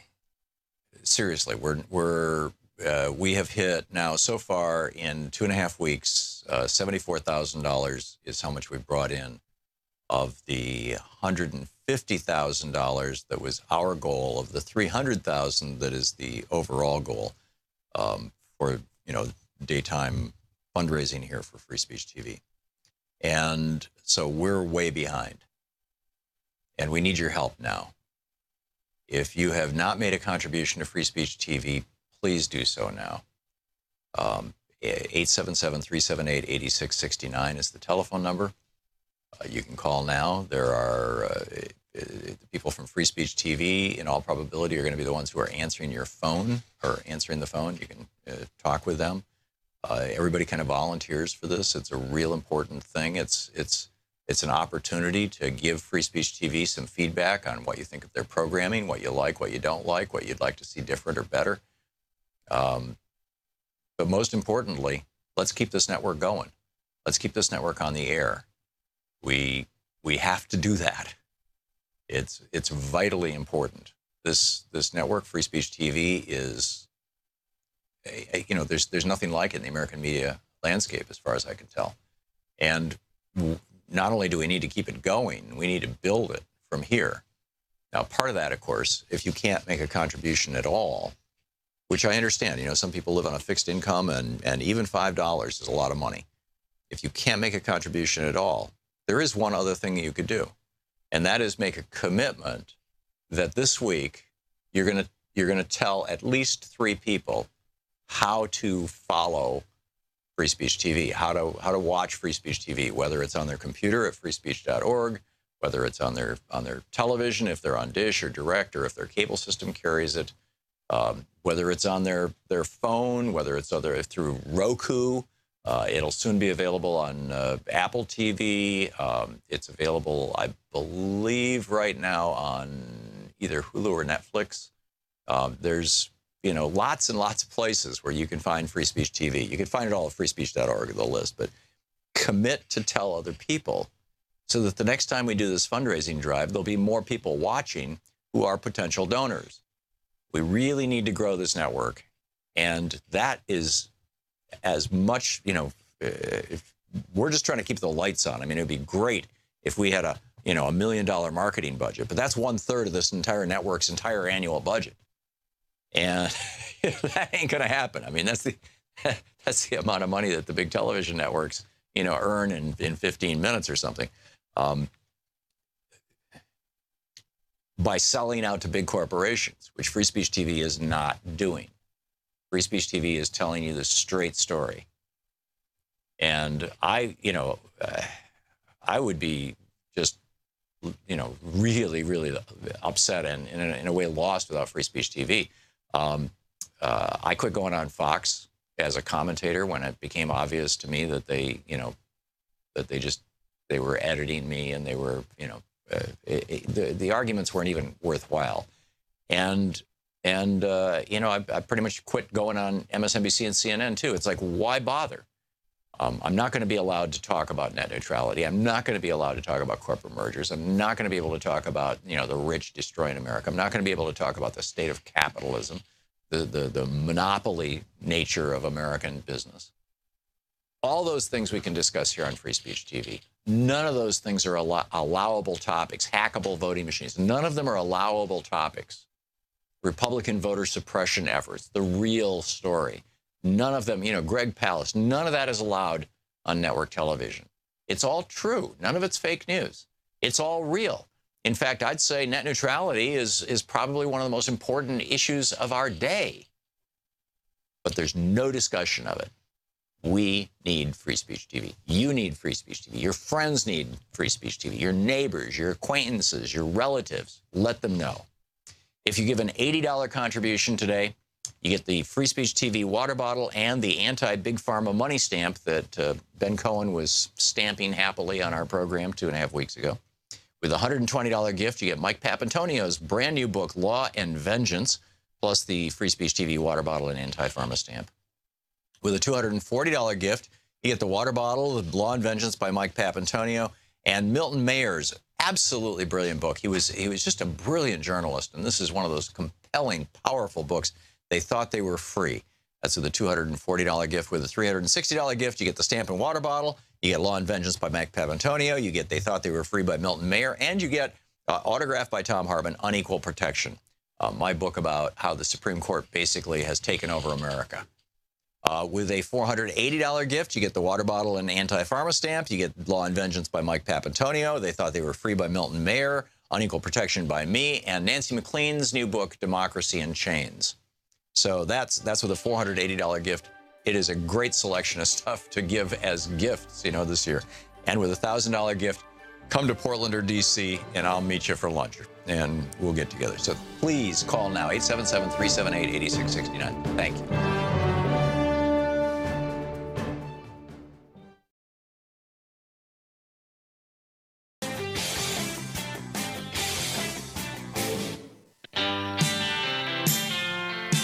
Welcome back. Thom Hartmann here with you, and Karen in Sandstone, Minnesota. Hey, Karen, what's on your mind today? Hi there. Hi. Hi. I'm calling. You were talking about different names for the new deal 2.0. Mm-hmm. And my thought was, why not call it the 99% solution and invite people to be part of it? I like that. Yeah. Whether you're a Republican, an independent, you don't have a party, you're not political, ask people to join into the 99% solution. Yeah, I think it's a great idea. It's a great idea. Karen, thank you. We will crowdsource this thing. Thank you, Karen. Lowell in Salem, Oregon. Hey, Lowell, what's on your mind today? Hey, Tom. I was wondering, I've been reading some articles about the right-wing Christian groups that, and they have, they have strategies that deal with Supreme Court cases. So they keep a floating pool of cases that they can run up to the Supreme Court when they have people in their favor. Right. It seems like the Democrats don't appear to have a strategy when it comes to raising a case before the Supreme Court. And the case you mentioned, Citizens United, is a perfect example. Here we have a court that is definitely right-wing leaning, and we bring up a case in front of them and give them free rein to change the law. Right. So I was wondering if, we can encourage Democrats to maybe be a little more cognizant of the cases that they're bringing with, that kind of risk. Yeah, one of the problems is that, without Merrick Garland, who would have been a reasonable middle-of-the-road voice on the Supreme Court, instead we have Neil Gorsuch, who is a hard, extreme, fundamentalist right-winger, far to the right of Antonin Scalia. We haven't seen anybody as hard right on the court since the 1920s. And that's going to make it really difficult for Democrats to have any successes before the Supreme Court. I mean, the Supreme Court, between John Roberts, Sam Alito, Clarence Thomas and his wife Ginny working for Heritage and all this stuff, and now Neil Gorsuch, you've got people on this court who are absolutely willing to engage in political activity, essentially, or pseudo-political activity, via the court and via other venues by virtue of their association with the court, being on the court.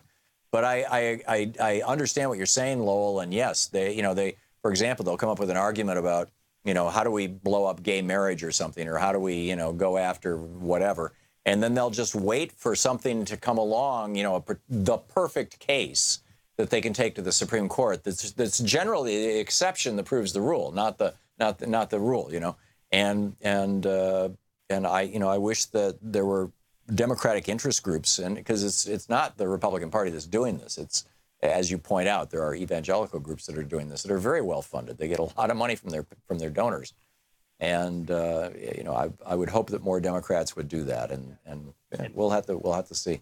Lowell, I got to move on, but thank you for the call. Phil in Minneapolis. Hey, Phil, what's up? Hi, Tom. Well, I have this idea about how we can properly describe bills that the current administration brings up in Congress. I think we should call everything they bring up, and it seems as though the 3 or 4 major things they brought up so far, call them all the Trump Wealth Care Bill. Right. Because if you look at their version of what they call repeal and replace, it was to take at least close to $800 billion out of the existing health care expenditures and give them back to the millionaires. That's correct. Give the money back. That's right. Well, that would have been a Trump wealth care bill. Right. In And fact, they then wanted to make it now they're retroactive to talking the beginning of the year. Tax reform. And what are they talking about in tax reform? Reduce taxes on corporations and wealthy people and increase it on working people. Also, they're going to not allow you to deduct your state and local income taxes, which will also predominantly hurt working class people because people who make a lot of money figure out lots of ways to minimize. Sure, and it'll predominantly hurt people in high tax states, which tend to be the blue states, and it will have very little effect on people in states like Florida and Texas that have no state income tax. Taxes on, yeah. Right. Yep, I'm with you, Phil. I'm with you. And the Trump wealth care, yeah, that's a good one. That's a good meme. Thank you for that. Dave in Armstrong Creek, Wisconsin. Hey, Dave, what's up? Hey, Tom. I want to thank you personally for your promotion for Free Speech TV. You always do this, and it's great. And that gets to my subject. You've talked about in the past the illegality of pharmaceutical advertising in different countries. Every country in the world except the United States and New Zealand. Okay. Well, I've noticed more and more on all the major networks, you get into these commercial breaks, and it's the majority of the commercials are for some kind of drug or another. In fact, on MSNBC, there were 7 commercials, and every single one of them was for some sort of a drug. Right, and I guarantee you that network is no longer doing investigative reporting on the drug industry, and they're not talking about, gee, if we could just import drugs from Canada, we could cut our prices in half. And they're not talking about the fact that most drugs consumed in the United States are actually manufactured in India. I mean, they're not talking about any of those things that might reflect poorly on the drug industry. Nobody's talking about Medicare Part D requiring the federal government to pay full retail one pill per price rather than negotiate for millions of pills. All those conversations have been killed because all this money from the pharmaceutical industry is being poured into these television networks, in my opinion. Is that geared toward a certain audience, or is that what's the story? It's a twofer. It's a twofer, Dave. They make money selling the drugs. I mean, advertising does work. There's a reason why companies put money into advertising.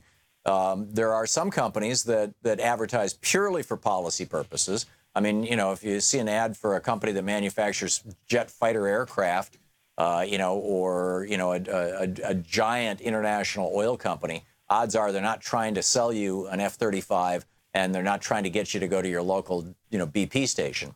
What they're doing is they're trying to deliver money to the networks so that the networks will go easy on them. With the drug companies, they get a twofer. Not only do they deliver enormous amounts of money to the television networks so that they go easy on them, but at the same time, they're selling pharmaceuticals, And even though they say, may cause sudden death, but, people still call up their doctor and go, hey, I want that stuff. Well, couldn't a lot of that money be going into research and development? Yes, it could. But to my understanding, doesn't the government do most of that? Yeah, more than half of all pharmaceutical research and development is funded by the federal government, and over 90% of all new drug R&D is funded by the federal government. Most of the R&D that's done by the pharmaceutical industry is not trying to develop some brand new category of drug or new class of drugs. It's taking an existing profitable drug and tweaking it molecularly so that they can call it a new drug and renew the patent on it and raise the price on it. So they go from Prozac to whatever to Xanax or, I don't know these, the names of these drugs or which is which, but, they'll take one drug and so that's what most of the so-called R&D money that's being used by the pharmaceutical companies. But the new, let's find a new class of antibiotics, that's being funded by the National Institutes of Health and is being done by universities all over the United States. And, when they finally discover the drug, then it gets sold to a drug company that jacks the price into the stratosphere and gets richer and richer and richer. So. Yeah, by the way, I did increase my donation to Free Speech today, and I'm going to get the pharma stamp to go along with the other 2 stamps that I have. Great. Yeah, we need to get a graphic of that made because that's a really cool stamp. Yeah, I'm looking forward to it to show to my friends and let them use it. Yeah, there you go. Dave, thanks a lot for the call. Thanks for watching Free Speech TV. Stephen in Blacksburg, Virginia. Hey, Stephen, what's up? Oh, yes, sir, Tom. I really appreciate the most informative program on all of media. Thank you. But going back to the Medicare for All, I remember back in the 90s even, my employer was talking about the overhead, that it cost almost half as much to, just pay for insurance as it did for your paycheck. Yep. And if we had Medicare for everybody, then you could actually, the employer wouldn't have to worry about the health care program anymore because the government would be taking care of it. And they could actually give people increases, pay increases. And, even if it was a larger tax margin coming out of your paycheck, I would still rather make 40% of $50,000 than 30% of $35,000. Right. Yeah, exactly. Stephen, you're able to do math and you understand critical thinking. Unfortunately, that's not the case with the Republican Party and the vast majority of people who are watching Fox so-called news and listening to right-wing hate radio. Well, that makes me an elitist. I guess so. I guess so. But, it's the reason why every country in the world, every developed country in the world, except the United States, has declared that health care is a human right, not a privilege. It is something that every person as a citizen of the country is entitled to and has come up with ways to pay for that cost as much as half of what we're paying for, and in most cases have better outcomes on virtually everything. And it's this profit motive. Yeah. For the health companies and the pharmaceuticals, the whole profit motive. I remember you had a discussion with Richard Wolff, which I'd love for you to have more discussions with him. He's another brilliant man. Yeah, we're going to do that more on the radio here. Yes, sir. I look forward to it. Stephen, I got a boogie. But thank you for the call. Great to hear from you. And thanks for watching Free Speech. We'll be right back.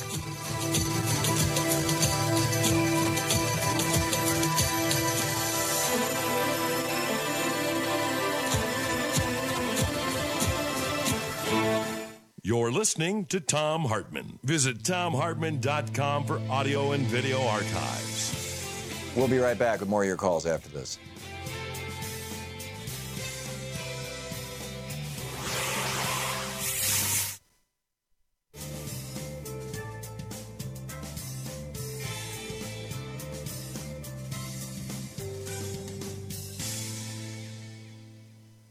And welcome back.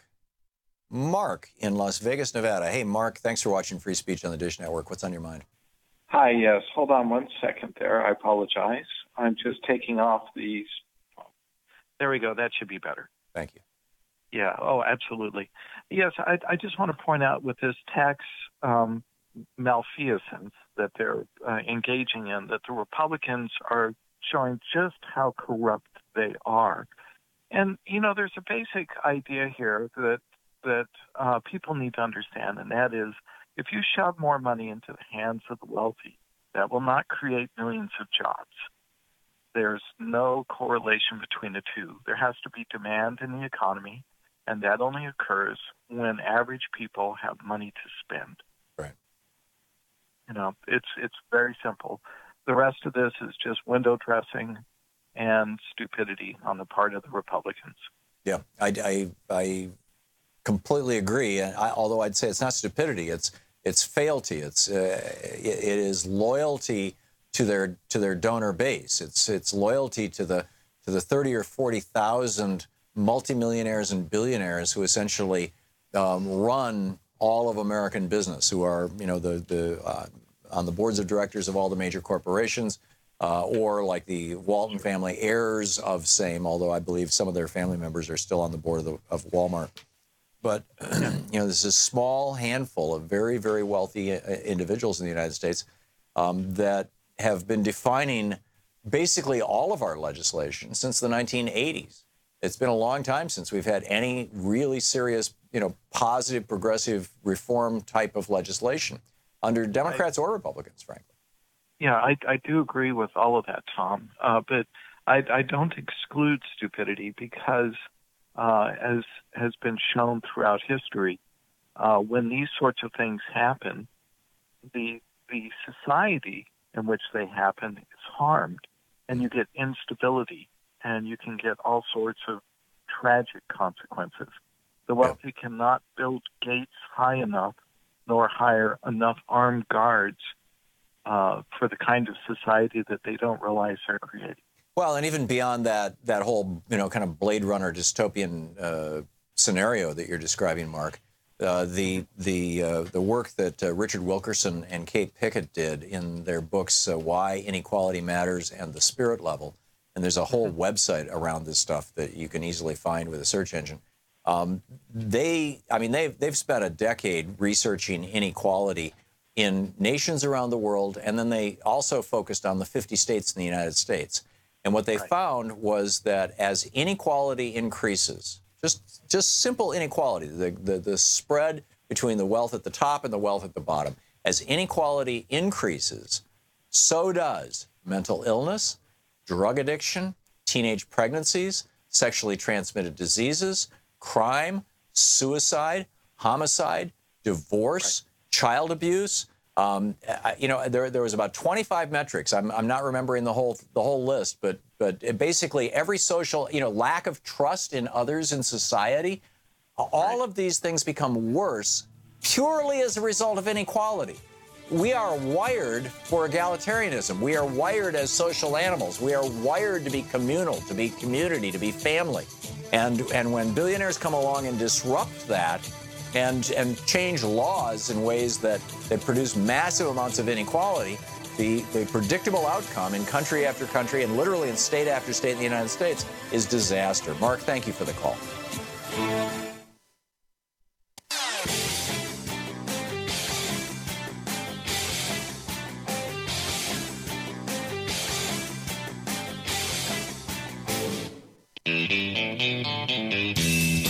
Welcome back. Let's check in with Talk Media News and find out what's going on in the world today. This report brought to you by goatsfortheoldgoat.com and Loving What You Do, a new book by Ellen Ratner. On the line with us, Victoria Jones, my favorite news person in the world. Hey, Victoria, what's going on in the world today?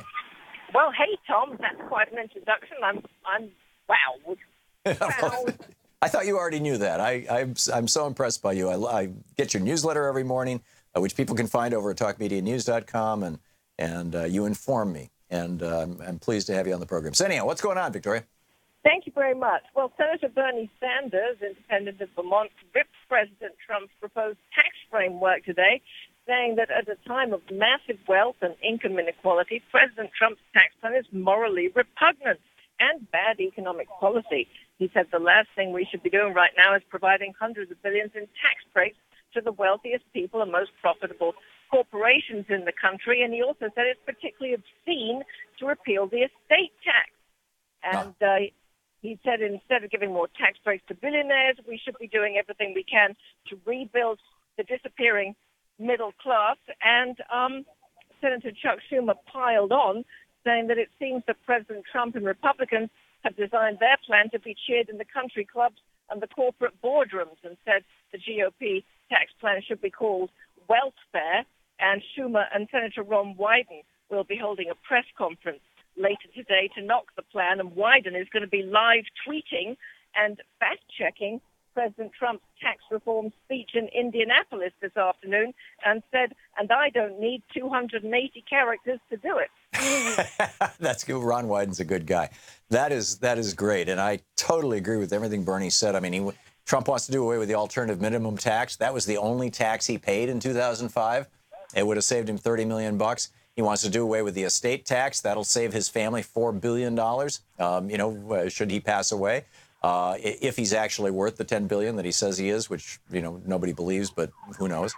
And, it's crazy. He's just, anyway. Okay, got it. What else is up? Well, if we go overseas now, excuse me, I'm outside today, so you're hearing some live actuality. Okay.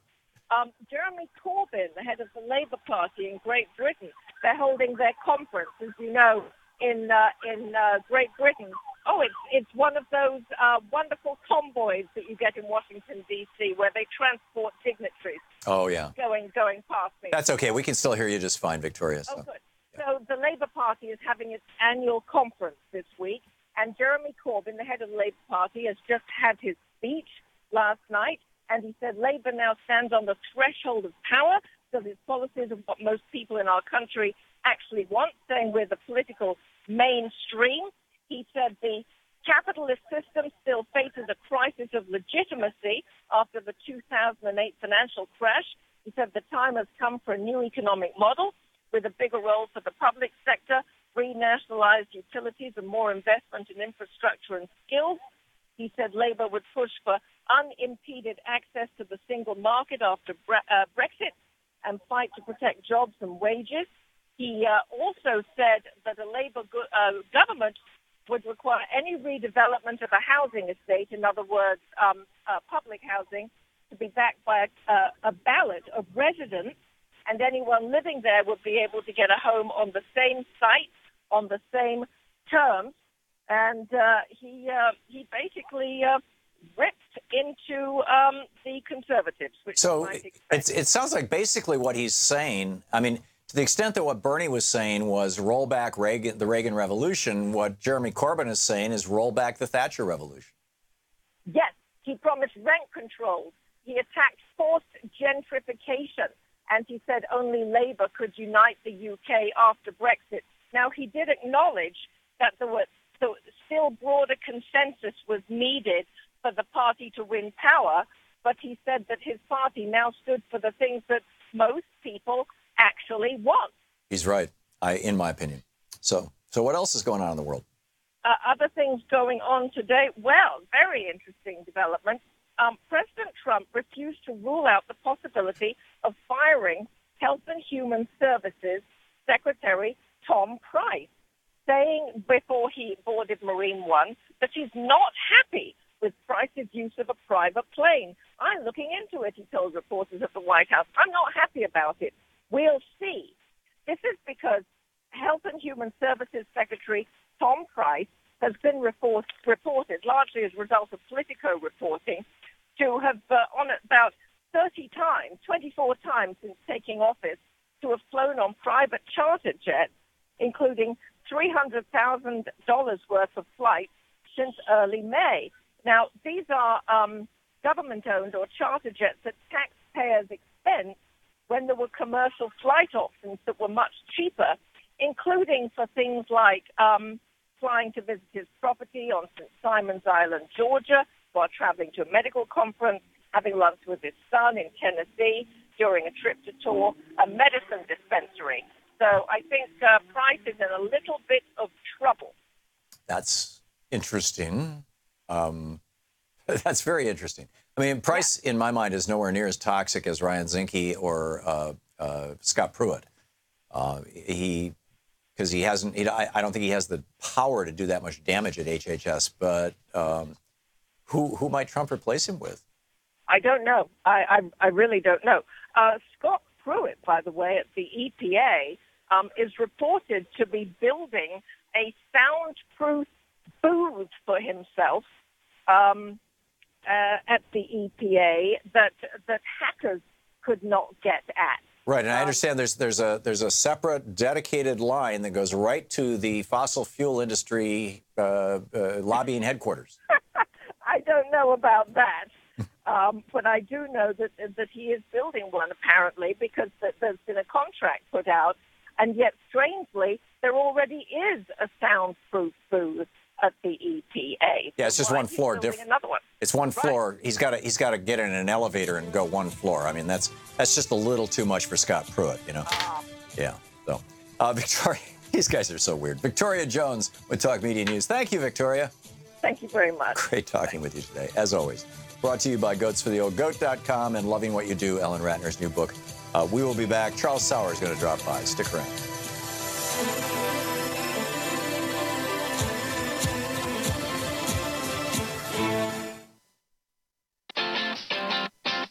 You're listening to Thom Hartmann.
The Thom Hartmann Program is brought to you in part by the Aiden Forecast, an investment newsletter with weekly updates of leading market indicators and a monthly deep dive into what the details of the economy and the markets mean for investors and retirees. On the web at aidenmarkets.com. Wines have some of the highest pesticide levels in our food chain. This hour brought to you by ecowine.com. Pesticide-free wines, organic wines, imported from France by the Organic Wine Company, ecowine.com. Hartmann Program is brought to you in part by Super Beets. Super Beets are sourced from non-GMO beets, and they're packed with dietary nitrates, helping to produce nitric oxide for more energy, stamina, and support for healthy blood pressure levels naturally. For more information, call 800-223-8242 or visit tomsbeets.com.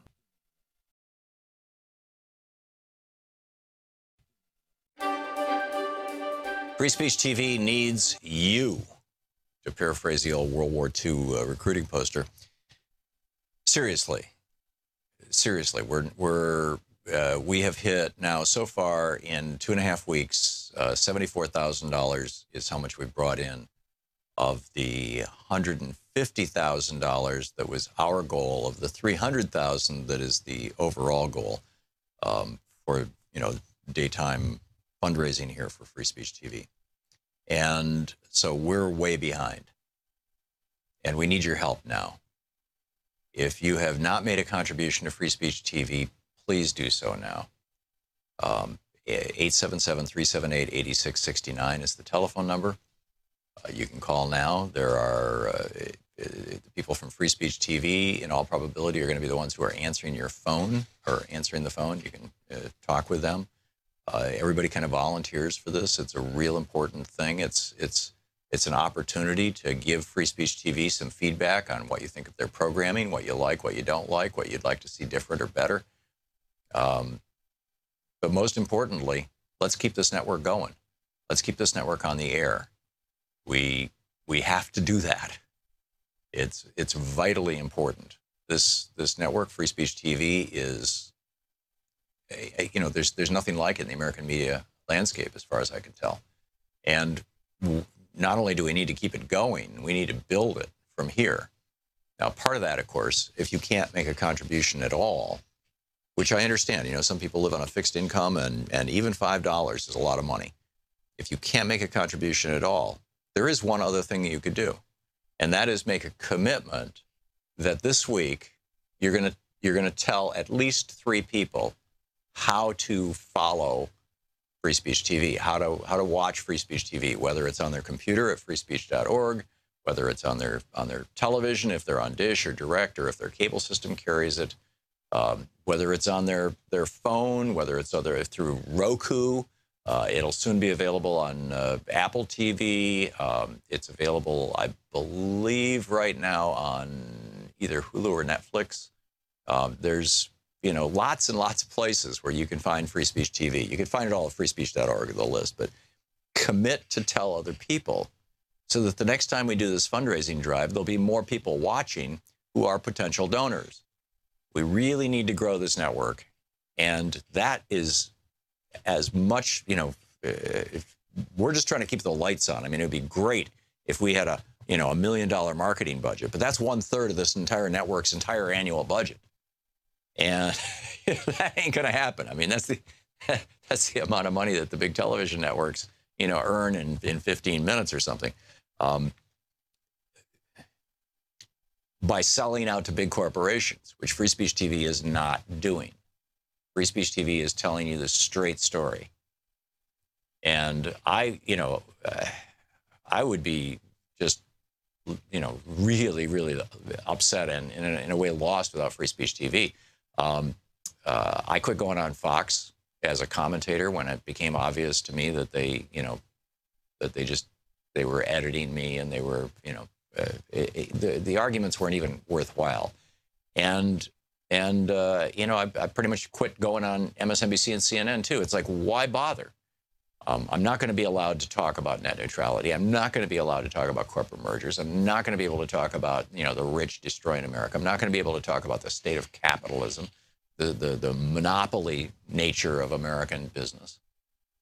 All those things we can discuss here on Free Speech TV. None of those things are allowable topics. Hackable voting machines. None of them are allowable topics. Republican voter suppression efforts, the real story. None of them, Greg Palast, none of that is allowed on network television. It's all true. None of it's fake news. It's all real. In fact, I'd say net neutrality is probably one of the most important issues of our day. But there's no discussion of it. We need Free Speech TV. You need Free Speech TV. Your friends need Free Speech TV. Your neighbors, your acquaintances, your relatives, let them know. If you give an $80 contribution today, you get the Free Speech TV water bottle and the anti-Big Pharma money stamp that Ben Cohen was stamping happily on our program 2.5 weeks ago. With a $120 gift, you get Mike Papantonio's brand new book, Law and Vengeance, plus the Free Speech TV water bottle and anti-pharma stamp. With a $240 gift, you get the water bottle, the Law and Vengeance by Mike Papantonio, and Milton Mayer's absolutely brilliant book. He was just a brilliant journalist, and this is one of those compelling, powerful books. They thought they were free. That's with a $240 gift. With a $360 gift, you get the stamp and water bottle. You get Law and Vengeance by Mike Papantonio. You get They Thought They Were Free by Milton Mayer. And you get autographed by Thom Hartmann, Unequal Protection, my book about how the Supreme Court basically has taken over America. With a $480 gift, you get the water bottle and anti-pharma stamp. You get Law and Vengeance by Mike Papantonio. They Thought They Were Free by Milton Mayer, Unequal Protection by me, and Nancy McLean's new book, Democracy in Chains. So that's with a $480 gift. It is a great selection of stuff to give as gifts, this year. And with a $1,000 gift, come to Portland or D.C., and I'll meet you for lunch, and we'll get together. So please call now, 877-378-8669. Thank you.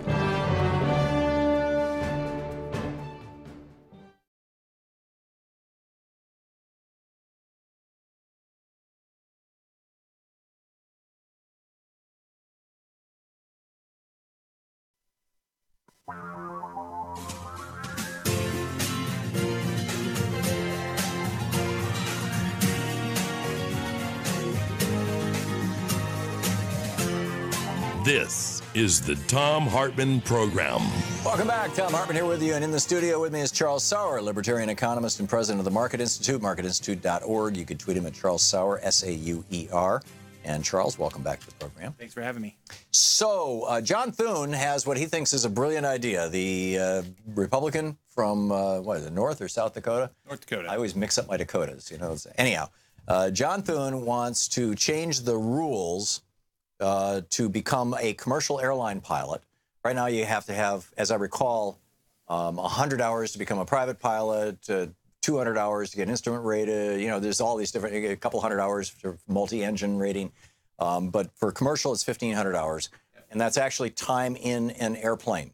You can do simulator stuff, but that's like, learning other things or whatever. But you got to have 1,500 hours in the airplane.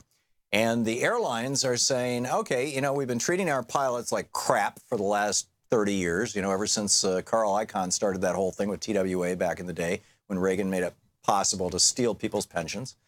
We've been treating our pilots like crap, and now, we don't even want to train them. It's expensive. It costs $3,000 an hour for somebody to fly an empty 757 and learn how to fly. Yep. Instead, we could have them on a simulator that's $100 an hour. And so they're trying to dial back this 1,500-hour rule. And the pilots, of course, who, by the way, it's not convenient to get out there in an area. It's a hell of a lot more convenient to use a simulator. I've used simulators. In fact, here's my pilot's license. I am actually a pilot, so I have some knowledge of this. The pilots are saying, in fact, the old expression the pilots use is FAA regulations are written in blood. There was this horrible crash in 2009 in New York City, and it turned out that the pilot had been using a simulator to simulate the circumstances that he found himself in. It was, an engine failure at takeoff, and just like with Sullyburger, when they did it on the simulators, they said, "Oh, a simulator could have made it back to the airport." Maybe, maybe not. It breaks every rule of flying. If you lose power on takeoff, you land as soon as you can. Period. So.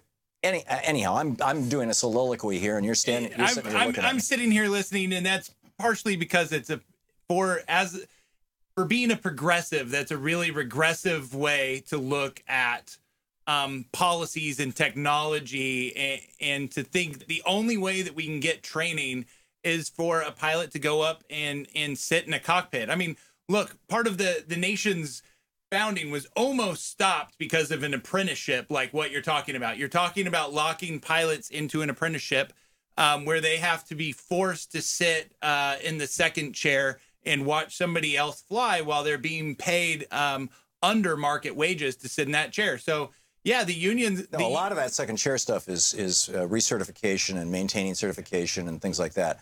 I'm talking about, you've got to be the pilot in command for 1,500 hours. You've got to be in the left seat. All right, so now the airlines get to save money because they're not paying a fully licensed pilot to sit in that front seat. They're flying empty airplanes. They fly trainers. I mean, the airlines have 737s, 757s, A320s that their pilots fly to learn how to fly, to practice. I mean, look, technology is increasing here. When you talk to pilots, when you read what the FAA is putting out on this, they think that the simulators are good enough. And Thune, in his comments, is like, look, this is the starting point. I'm up to negotiate this, but we're coming up on a pilot shortage. We need pilots. We need to do something about it. And just like the left shut down without a discussion at Berkeley of Free Speech Week, and like they shut down a hearing this week on healthcare, they're shutting down the discussion over this. This is the United States Senate. It's meant for debate. This is nonsense. Well, no, shutting down a Free Speech Week is nonsense. A senator proposing an amendment and expecting debate. $800,000 in security for Milo is nonsense, too. But that's a whole completely separate discussion, and nobody's trying to shut down the discussion. What we have here is the airlines on the one hand. And by the way, the 1,500 hours is the vast majority of that time is not paid for or even done by the airlines. Most of these pilots who come in with 1,500 hours so that they qualify for a commercial license got their time mostly in the military. Yeah. And I mean, you talk about a pilot shortage. You want to do away with the pilot shortage? Do two things. Go back to paying pilots good wages. Number one, you'll have a whole lot of people who want to be pilots. And number two, dial back on, our massive military. All of a sudden, you're going to have a whole bunch of pilots looking for work. And look, that's actually, I believe, where Sullenberger got his experience was from flying in the military. Yeah, and when you're a fighter pilot. When you're flying in the military, you're pushing your plane to its extreme over and over and over again. When you're flying in the simulator, you can run simulations over and over and over and over again. I'm not anti-simulator. I'm just saying So what's the amount of hours that you want, Tom? If it's not 1,500, is it 750? Is it 300? I mean, come on. This sounds like the people that are crying against call any immigration bill amnesty. I mean, let's draw a line on there someplace. What I'm saying, well, okay, then if you're in favor of drawing a line, then you're not a libertarian.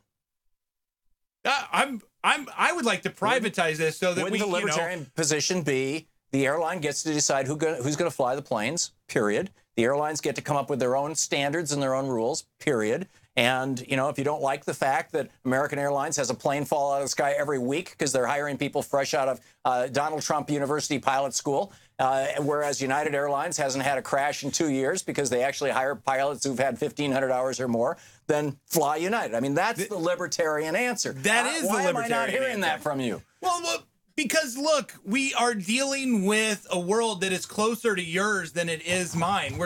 We already have a broken system where we don't have the amount of pilots coming into the system that we need or passing through the system. So I'm dealing in your world. No, it's broken by people that like large government, like the left, and like you. I used to have friends who were airline pilots. They were paid, you'd make $150,000 a year as an airline pilot. Now people are making 60, 70 grand a year as an airline pilot. You've got, as Michael Moore pointed out, and I think, I forget which movie it was. I think it might have been Even Sicko. But as Michael Moore pointed out, Burger King managers make more than commercial pilots who fly for these commuter airlines that very often have the big airlines' names on them. If you're in one of these little jets, the guy flying your plane is probably making $25,000 a year. And he may be on food stamps. I don't think that's a good thing. Now, not only is Thom Hartmann setting the aviation policy for the United States, but now you're setting how much a pilot should be paid. I mean, look, the fact is we should let markets do this. You're right. The libertarian answer is to pull regulation out of the market and then let the market choose American after a bunch of people die. And this is the problem with libertarianism, is that you can remedy harms, but you don't anticipate harms. This is, oh, yeah, just let that chemical out into the world. And then 20 years later, when we figure out that it's, that 30,000 people have some weird kind of pancreatic cancer that nobody, it took 20 years. The studies and the previous history don't show that. When you give people the money and when you allow them to accept the risk, they tend to be more risk averse. If you just look around society, people are more risk adverse, or you would have everybody becoming an entrepreneur or everybody investing all of their money in penny stocks. What does that have to do with whether the government should be defining safety standards for airlines? Because you just said that it's going to be this race to the bottom, and the fact is it's not going to be a race to the bottom if you don't have the government defining airline regulation. I think it would be. I mean, there are. I've flown on Ugandan airlines, with the engine on the side that I was on starting to leak hydraulic fluid and this pinkish orange stuff running down the side of the airplane while the goats and the chickens literally in the middle of the plane were making all kinds of racket. And you chose to fly on that. It's not that you didn't step on that plane and say... I wasn't happy about it. You didn't step on the plane. I was flying into a war zone. I had no choice. But well, when you stepped on the plane, you didn't say, well, the government regulations are going to save me. You used your brain and decided that there was some amount of reasonable chance that you were going to arrive at your destination. You made that choice and walked onto the plane, unless you walked on at gunpoint. No. But even Uganda, this was in 1980. Idi Amin had just been deposed. It was the middle of a civil war. Even Uganda still had standards. I'm not sure that they were keeping them because, like I said, the plane that I was on was on its way into Entebbe. We lost hydraulic. At least one engine was losing hydraulic fluid. Look, knowing the bribes. But I would much rather live in the United States where I know that the airlines are not only well regulated, but the regulations are enforced, than in Uganda where, not to pick on one country, but. But let's look at another place where regulation is supposed to save people and bankrupted teachers and other professionals, and that's in the financial industry where we had Madoff that just ran off with a bunch of people's money. And there's tight regulations there, and he had passed multiple levels of government regulation. It's not regulation. You're making a case for stronger regulation. No, regulation is not the cure-all here. Free markets. There's a lot of people that if the government wasn't regulating Madoff, everybody knew that he was paying too high of a return. So you're suggesting that before you get on an airplane, you're going to walk up and say, I want to talk to the pilot. I want to ask this pilot, how many hours have you flown? How many hours have you flown IFR? How many have been in the left seat before I put my family on this plane? Is that what you're going to do? You're going to become an informed consumer? What would actually happen, Tom, is first off, more than likely websites would show up with that on, the way that they are with doctors. What are their rankings with people? A lot of those are still not really true to the market. The problem, one of the things I've seen actually is now you've got doctors hiring people to put favorable reviews for their medical practices on the web. That's what I said. So a lot of those are wrong. This is why I don't trust capitalism, because it's an open invitation for corruption. Well, that's why we have paid services for people to come do contracts at your home or other things. For a product as useful as airline travel, it's why we would have something likely even better for airline travel. Even better than 1,500 hours? Is it Angie's List, the one you use? Oh no, 1,500 hours. Look, Angie's List. I'm not a flight. Sullenberger, will you please fly my plane? Yes, you would love Sullenberger to fly your plane. He was a military pilot. Okay, Charles Sauer. Marketinstitute.org is the website. You can tweet him at Charles Sauer, S-A-U-E-R. Thank you, Charles. Thank you. We'll be back. This is the Thom Hartmann Program. Back with more of the news of the day and your calls after this.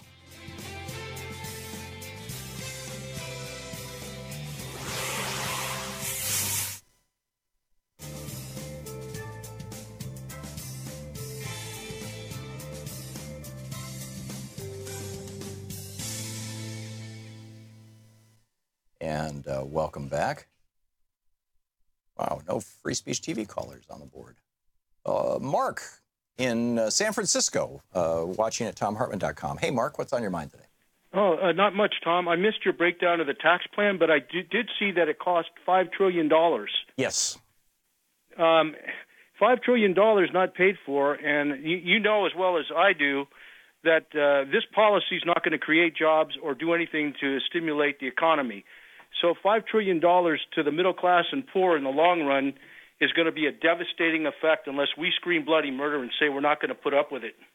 Yes, and I suspect that there's going to be a whole bunch of us screaming bloody murder and not being willing to put up with it. Bernie came out and made his statement earlier. Chuck Schumer is making a statement probably as we speak. I just got a note from Debbie Stabenow. She's coming out and speaking out against this, and she's one of the more, quote, moderate Democrats. So for the whole spectrum, from Bernie on the far left of the Democratic Party to Debbie Stabenow on the middle of the Democratic Party to Chuck Schumer and leadership of the Democratic Party, they are all, seriously out there talking about this stuff. And it's this so-called tax relief. And I just think this thing is going to be a scam. It's absolutely going to be a scam. I'm with you, Mark. Tom, if you look at their health care plan and then you look at their tax plan, the Democrats really have to point out to the American people that the Republican Party sold out to the highest bidder. And, we got to put an end to it, or we're going to be in dire straits in this country if we can't make We're already there, Mark. We're already there. This country is becoming a third world country. You've got, Mike Pence privatizing the Indiana toll road to an Australian company. You've got. It's just insane. I mean, we are becoming a third world country. We don't manufacture things here anymore of any great consequence. The average income, average individual income is actually below what it was when Reagan came into office. Family income is up slightly, but that's because now you've got 2 and 3 members of the family who are working.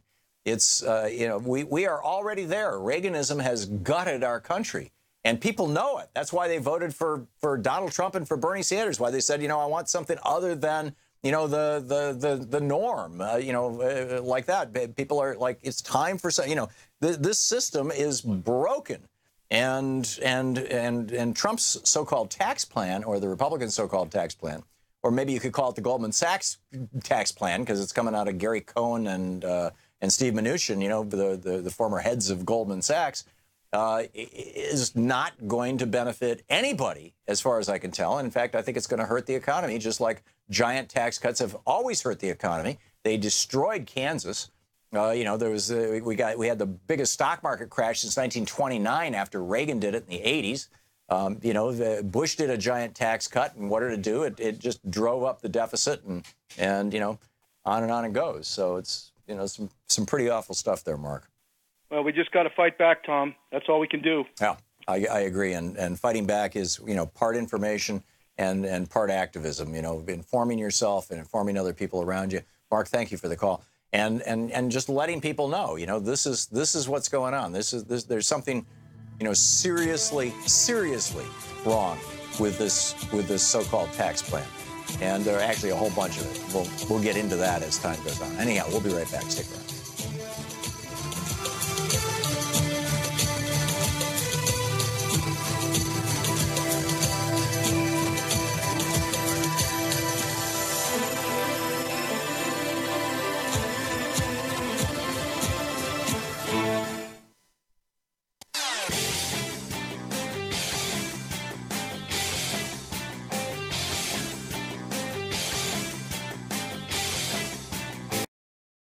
Hi, I'm Valerie with Free Speech TV.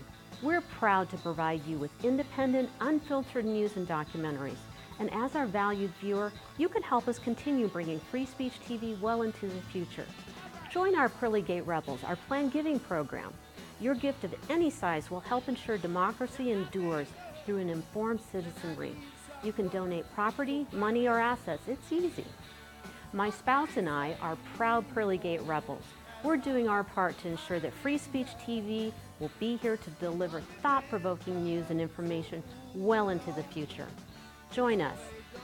Call 877-378-8669 or email me at valerie@freespeech.org. Rebel against media owned by billionaires and become one of our Pearly Gate Rebels today.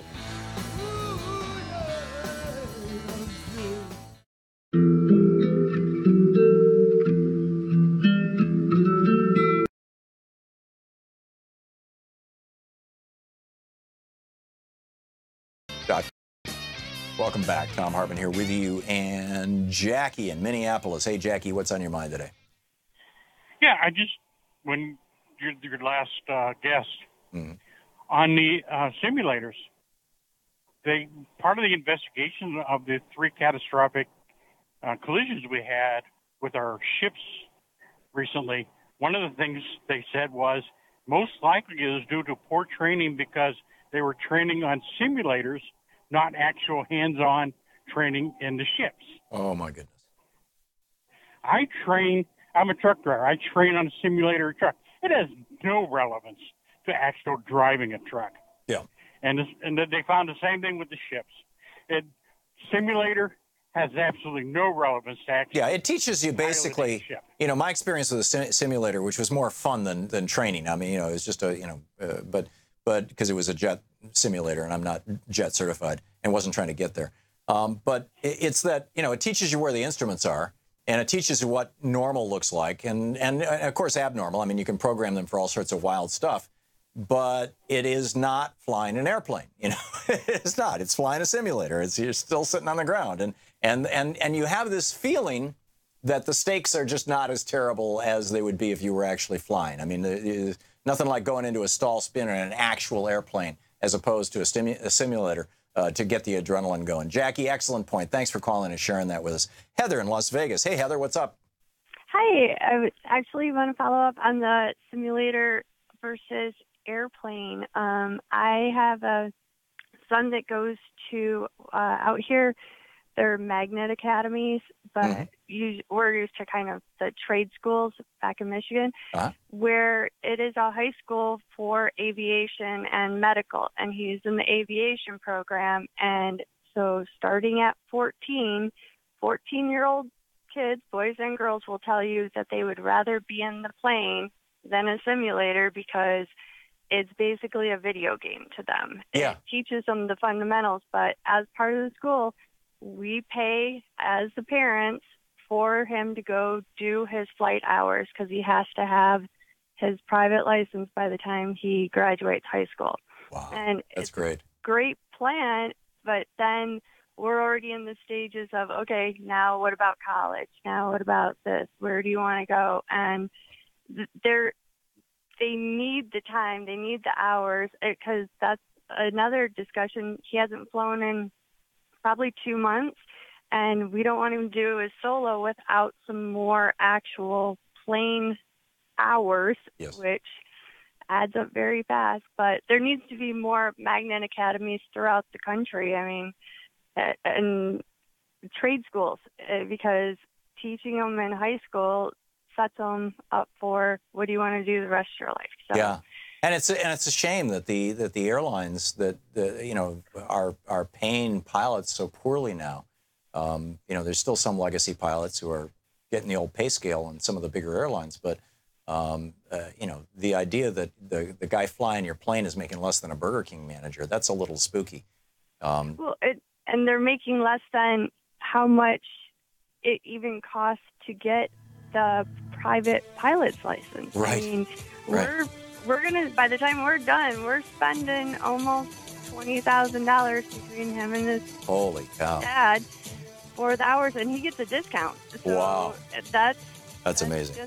That just gets you the hours that you need for private. Heather, wish your son my very best. Being a pilot is just one of the liberating joys in life. Wish him my best. Heather, thanks for the call. You're listening to the Thom Hartmann Program. Call 202-808-9925. Nothing like flying through the wild blue yonder. We'll be back with more of your calls after this.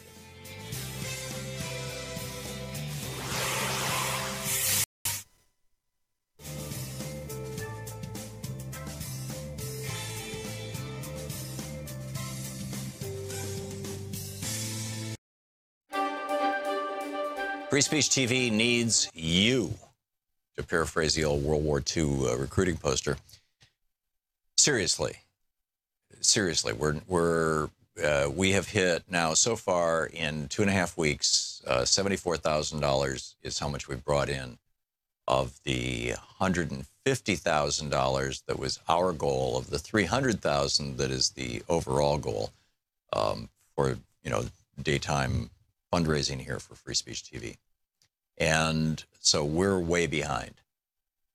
And we need your help now. If you have not made a contribution to Free Speech TV, please do so now. 877-378-8669 is the telephone number. You can call now. There are the people from Free Speech TV, in all probability, are going to be the ones who are answering your phone or answering the phone. You can talk with them. Everybody kind of volunteers for this. It's a real important thing. It's an opportunity to give Free Speech TV some feedback on what you think of their programming, what you like, what you don't like, what you'd like to see different or better. But most importantly, let's keep this network going. Let's keep this network on the air. We have to do that. It's vitally important. This network, Free Speech TV, is, you know, there's nothing like it in the American media landscape, as far as I can tell. And not only do we need to keep it going, we need to build it from here. Now, part of that, of course, if you can't make a contribution at all, which I understand, you know, some people live on a fixed income, and even $5 is a lot of money. If you can't make a contribution at all, there is one other thing that you could do, and that is make a commitment that this week you're going to tell at least 3 people how to follow Free Speech TV, how to watch Free Speech TV, whether it's on their computer at freespeech.org, whether it's on their television if they're on Dish or Direct, or if their cable system carries it, whether it's on their phone, whether it's through Roku. It'll soon be available on Apple TV. It's available, I believe, right now on either Hulu or Netflix. There's, you know, lots and lots of places where you can find Free Speech TV. You can find it all at freespeech.org, the list. But commit to tell other people so that the next time we do this fundraising drive, there'll be more people watching who are potential donors. We really need to grow this network. And that is as much, you know, if we're just trying to keep the lights on. I mean, it would be great if we had a $1 million marketing budget, but that's 1/3 of this entire network's entire annual budget. And that ain't going to happen. I mean, that's the amount of money that the big television networks, you know, earn in 15 minutes or something. By selling out to big corporations, which Free Speech TV is not doing. Free Speech TV is telling you the straight story. And I would be just, you know, really, really upset and in a way lost without Free Speech TV. I quit going on Fox as a commentator when it became obvious to me that they, you know, that they were editing me, and they were, you know, the arguments weren't even worthwhile.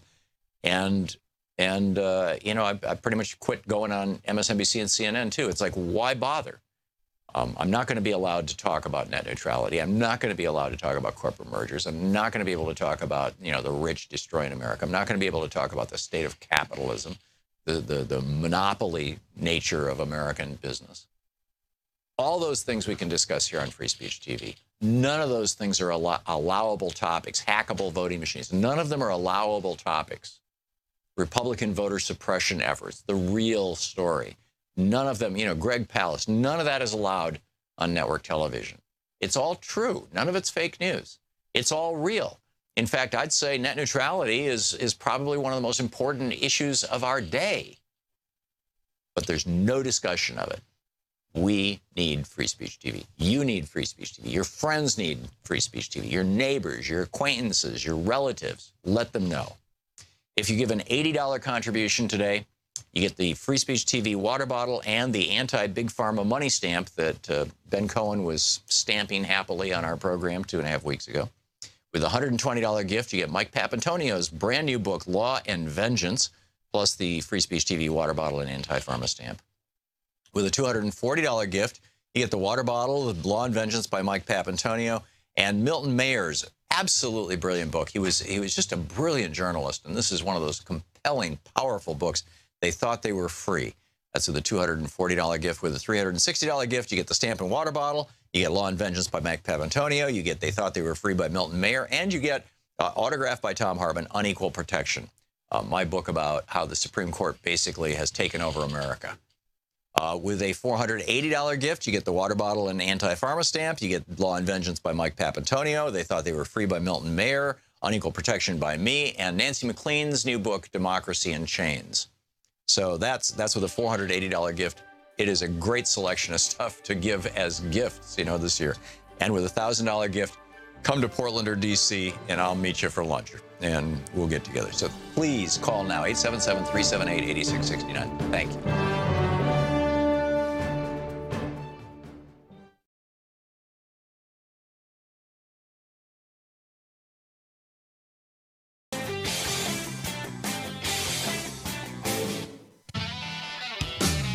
Welcome back. And Liz in West Hollywood, California. Hey, Liz, what's on your mind today? Hi, I want to talk to you about your conversation with Mr. Sauer. Okay. My ex-husband wanted to be an astronaut, and he went to learn how to fly, and we flew across country in a little 172. And one time we were here in L.A., and we flew from the Van Nuys Airport down to the Orange County Airport so he could keep current with his night flying. We went with another couple, and on the way back, it was a lovely trip, Mm-hmm. And as I was trained to do by him, was spot planes, and I said, "Oh, plane at 11 o'clock." Mm-hmm. And the plane kept getting closer and closer. I said, "Are you in the right airspace? Are you at the right altitude?" I was asking him 600 questions because his plane kept getting closer and closer. It was obviously a jet because it was going so fast. Uh-oh. And we're in a little 172. Yeah. And all of a sudden, I could see the pilot's face. And he took such a dive down below. I guess that's what you have to do. You both go separate ways. And let me tell you, if you don't have the training and the presence of mind, it's a dangerous business. Oh, yeah. I agree. I accidentally flew into the wedding cake, into the upside-down wedding cake, into the controlled area, controlled airspace around the Detroit airport when I was living in Michigan, because I learned how to fly back in 1972. And I suddenly realized I'm in the middle of the flight path here. I got the hell out of there as fast as I could, but it is a scary thing. Yeah. Yeah, and I'll tell you, after I flew, after that, and flying across country, I was never nervous flying, but I certainly wanted to be in the in the cockpit. Yeah. That's knowing what's going on. Yeah, in many ways, becoming a pilot made me a much more nervous flyer. And I used to love it when United Airlines had Channel 9. You could listen in your seat to the pilot's conversation with the tower. It always made me feel, much, even through bad weather and things going wrong, it made me feel better because there was a sense of, something's in control, somebody's in control, or somebody knows what they're doing. And I guess there's a little more control freak in me than I'm willing to acknowledge. Yeah. Anyhow. I think that happens to all of us, Yep. There you go. Had that kind of experience. Yep. But Liz, thanks for the call. I had to move along, but thank you for the call. And that's a great story. Rob in Phoenix, Arizona. Hey, Rob. Yes. Hi. Hey, real quick about the flag issue. I just wanted to say that the president would rather protect a false idol like our cloth flag than to listen to real people like our veterans and those who protest by taking a knee. And so I think that's just wrong of him. Yeah, I agree. The other thing I wanted to say, though, is about the libertarians. Basically, they think that the laws came prior to the violations, and it's the other way around. We actually did start off as a nation of libertarianism, and it wasn't until people started screwing people around that the laws were put into place. Right. And you can't just simply sue someone out of business and say, well, people won't go there, and if free market will take care of itself, because you'll never get a remedy if there's no law or rule broken. So, yeah, you might get killed or something like that, and they'll say, well, we didn't break any laws. We did the best we could. Right. But until you have laws on that, you will not get a full remedy in the court. Yeah, it was for example, it was the abuse of patent medicine salespeople, going from town to town saying, buy this tonic and it'll cure all your problems. And the tonic was, 5% opium and 5% cocaine or something, and 30% alcohol. And people would go, whoa, I do feel better. Yeah, great, for a day, but they still have cancer. Right. I mean, it was that kind of thing that led to our first, drug laws. It was Sinclair Lewis's book, In the Jungle, I think is the title, if I'm remembering right, was it Sinclair Lewis or was it the other guy? You know, yeah. About the meatpacking industry in the Upton Sinclair. Thank you. I always mix up my Sinclairs. About the meatpacking industry and the horrors of it, and the and how unsanitary it was that got us the USDA. I mean, you're absolutely right, Rob. It is. And I would just take it to the extreme and just say, rules and regulations do control morality. And I'd say that, like, to the extreme, like, if murder wasn't against the law, you think the murder rate would stay the same. Yeah. Well, I'm guessing that if murder was not against the law, that there wouldn't be that much more murder, because I think that that's something that's, to paraphrase Martin Luther King, carved in our heart. Just the basic kind of Ten Commandments stuff. I think that these are intrinsic to all societies and all humans. So it's not, and I'm not saying that we should decriminalize murder, but there are other, the major area where I think that we have to have laws and regulations has to do with the profit motive. Because the profit motive is a distorting thing. The love of money is the root of all evil. And if the profit motive says that you should sell phony drugs, just to make money, or phony glasses, like we just saw with the eclipse, a couple of weeks ago, where there was, literally millions of phony glasses coming in apparently from China or from someplace in Southeast Asia, and people's eyes were getting damaged, and and many of those people won't even know for a decade that their eyes were damaged, by looking through the wrong kind of glasses. Those are the kind of things where it's entirely appropriate to prevent harm rather than try to remedy harm. You're absolutely right, and that's the point on regulation and law. So, very well said, Rob. Thank you for the call. Dave in Buffalo, New York. Hey, Dave, what's up? Hey, Tom. Thank you. My suggestion for Puerto Rico, as they put up power towers lines, what would be wrong with going from one end with power poles to the other end and try to meet in the middle, and at the other end you bury the power lines? I know one takes longer than the other, but when they meet in the middle, at least some of it will be underground. So when inevitable the next hurricane season comes through, there's not as much devastation, not as much power outage, and then the equipment, you wouldn't need all the same equipment. You would divide up the different types of equipment by starting at one end with power towers being built to put up, and to bury the lines at the other end would be two different types of equipment. So you wouldn't be overlapping or tying up or needing equipment that may not be there, and it would be safer in the long run for everyone because they would have power more immediately after a hurricane blows through. Yeah. I don't disagree. I think that there is an extraordinary opportunity here for some visionary, particularly some visionary politician, to say, let's reinvent Puerto Rico as a 21st century energy source. It is in the Caribbean. It is in the, it's near the equator. You get lots and lots of sunlight all the time. There's more than enough sun falling on that island to power the entire island. And you toss a couple of windmills on there, and you toss some wave power, machines, and Puerto Rico could be completely energy independent.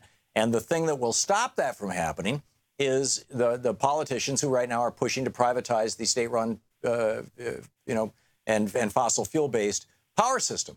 And if they privatize the power company and it falls into the hands of a company that has huge investments in carbon, it's going to be a bad thing. But boy, what an opportunity to just blanket that. I mean, all over. Probably 90% of the roofs on Puerto Rico need to be replaced. So why not replace them with? They now make roofing tiles that are solar panels. You just literally nail them down and they automatically connect to each other.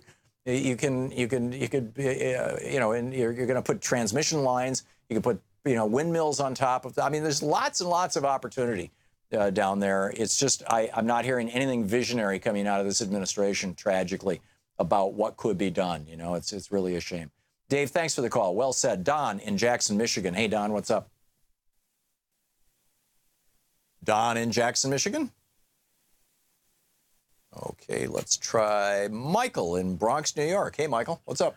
Hey, Tom. You know something? I had to call and let you know. I know that everyone's been talking about Trump versus the NFL, and we're hearing from the right saying that it's so disrespectful to be kneeling during the national anthem. You know, first off, kneeling is a form of respect. Anybody that's in the Catholic Church knows when you go into church, you're kneeling in front of the tabernacle. That's a sign of reverence. They said so themselves. Yep. Add to that, there is a military person, a U.S. veteran that I heard on another show that stated that kneeling is not disrespecting the flag, but, you know, the military.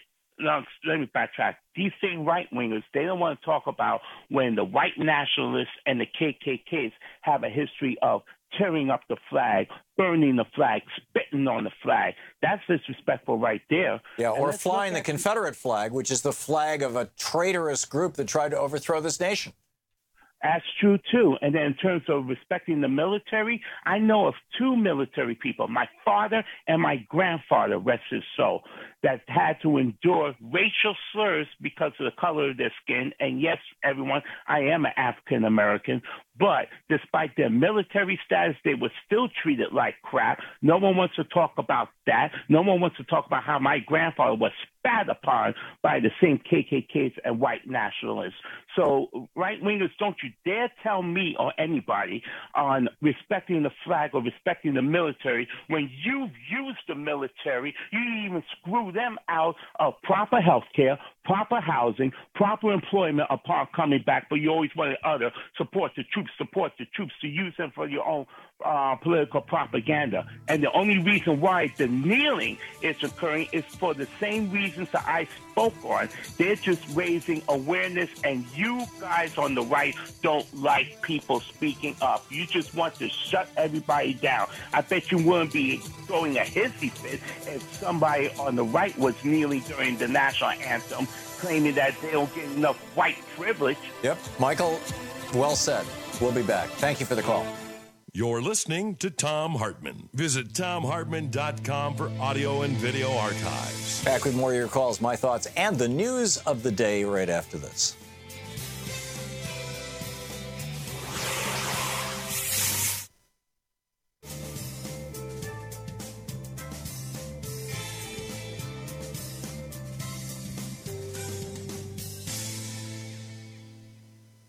And welcome back. Kirk, watching Free Speech TV in Ukiah, California. Hey, Kirk, what's on your mind today? Oh, just a quick observation or comment here. Then thanks for taking my call, by the way. Sure. I think that Trump, McTurtle, and the Munsters kid, wasn't that Eddie? Yeah, Eddie, you're talking about Paul Ryan? Yeah. Right, yeah. I think they had to refer their change here from debating health care to wealth care. I think we ought to call it wealth care. Yep, that's exactly what it is. Yep. And thanks for what you do. You're welcome. Thank you, Kirk. Great to hear from you. Let's see here. Howard in Coriopolis, Pennsylvania. Hey, Howard, what's on your mind today? I have a real tough question for you. Okay. Supreme Court has ruled corporations are people. Or they're persons, not people. There's a distinction. Okay, they're persons. Yeah. Okay, now, if the corporation commits a crime that costs a person his life, well, you can't put a corporation give him a death penalty and put him on death row.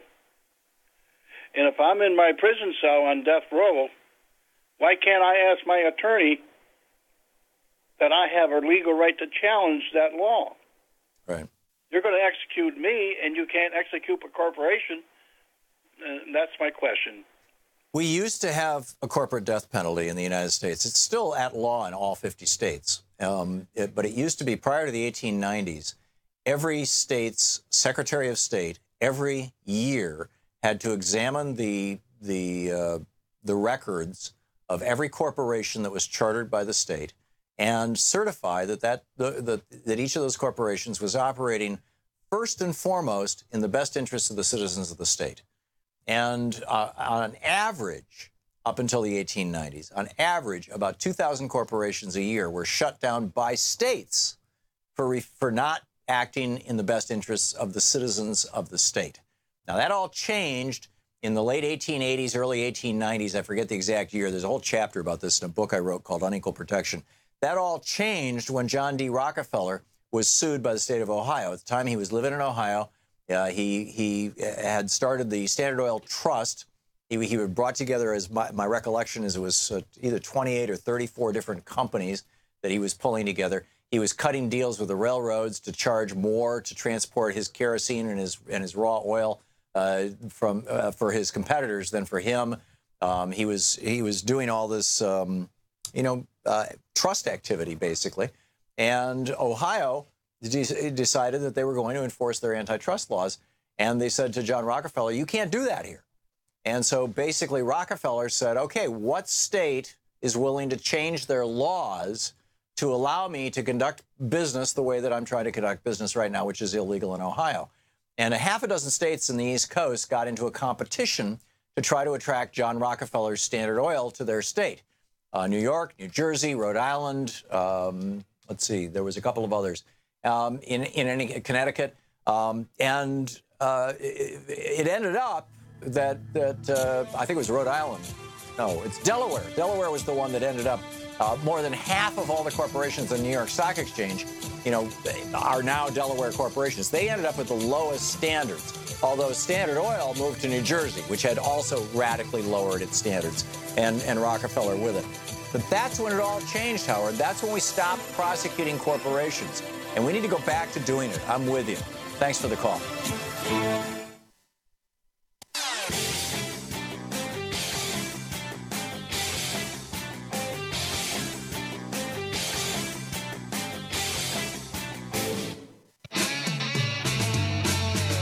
Welcome back, Bob, in Denville, New Jersey, listening on Sirius XM. Hey, Bob, what's up? Bob? Okay. Bob is on line 10. Chris, just FYI, you want to check out and make sure he's okay. Gene in Winnemucca, Nevada. Hey, Gene, what's on your mind today? I heard you talking earlier about not going on other shows like MSNBC or CNN or Fox because they didn't talk about the subjects that you wanted them to talk about. And I disagree with your point there because what you want is exposure to you and free speech TV. Yeah. And if you are... Broadly speaking, Gene, I don't disagree with you, but I was on a network show. I'm not going to name the network or the host, but I was on a show, and, they tell you in advance how long the hit is going to be. This is going to be a 5-minute hit. 2 minutes into it, I mentioned international trade and, how free trade is screwing us. Now, this was some years ago, and immediately that segment came to a screeching halt. You just can't fight City Hall at a certain level. I get you. Get back on Bill Marshall if you can. Oh yeah, I'm always pleased to be there. Bill does a great job. Gene, thanks a lot for the call. Chris in Albuquerque, New Mexico. Hey, Chris, what's up?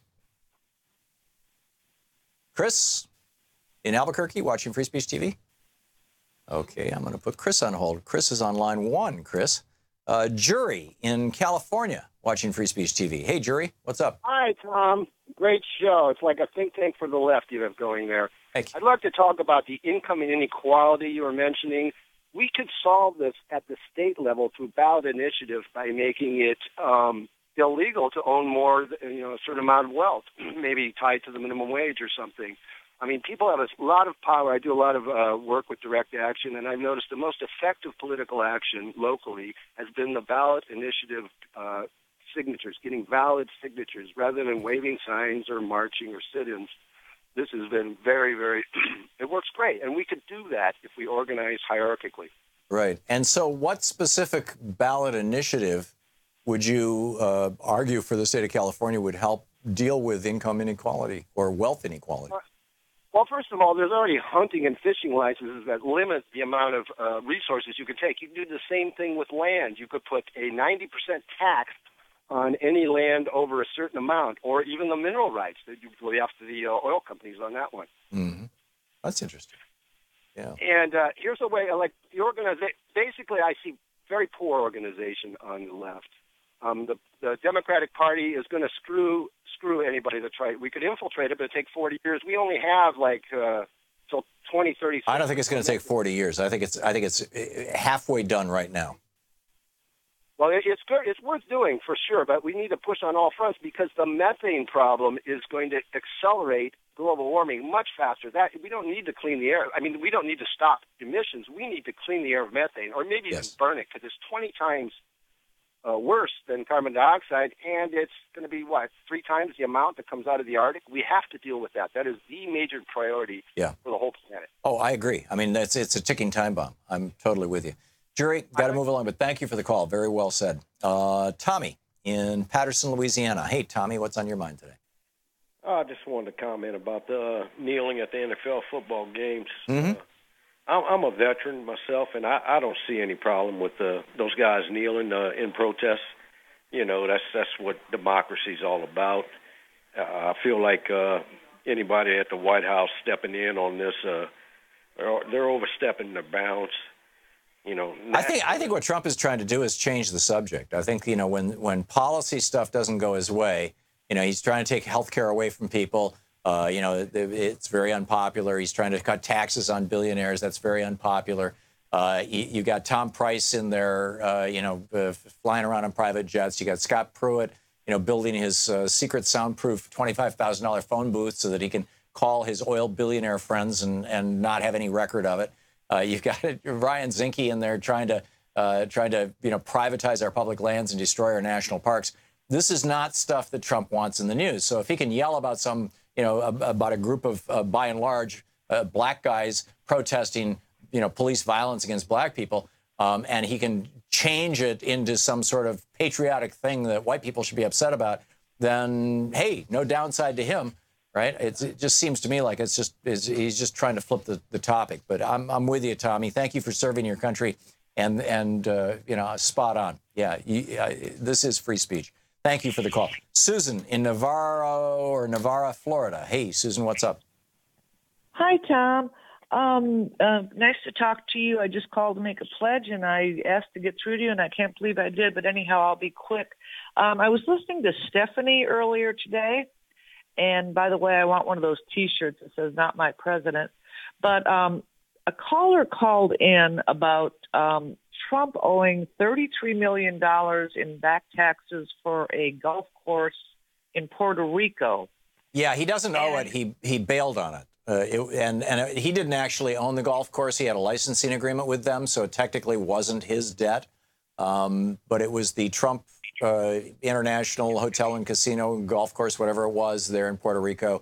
It went down in flames. Trump got into it in 2004 or 6, as I recall, and it was already financially in trouble. And Trump's claim was that he was going to turn it around and make it profitable, and instead, you know, because he took over management of it, and instead he ran it into the ground, and it went bankrupt and left the state with a $33 million tax bill.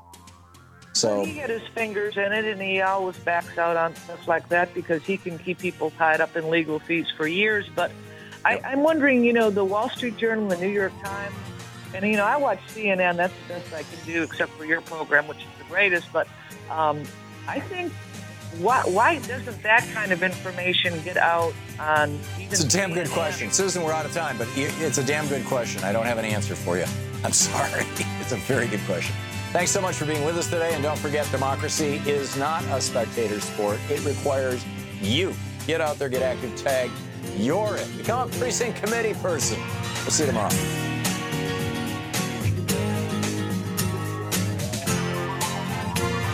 You've been listening to Thom Hartmann. For audio and video archives, visit thomhartmann.com.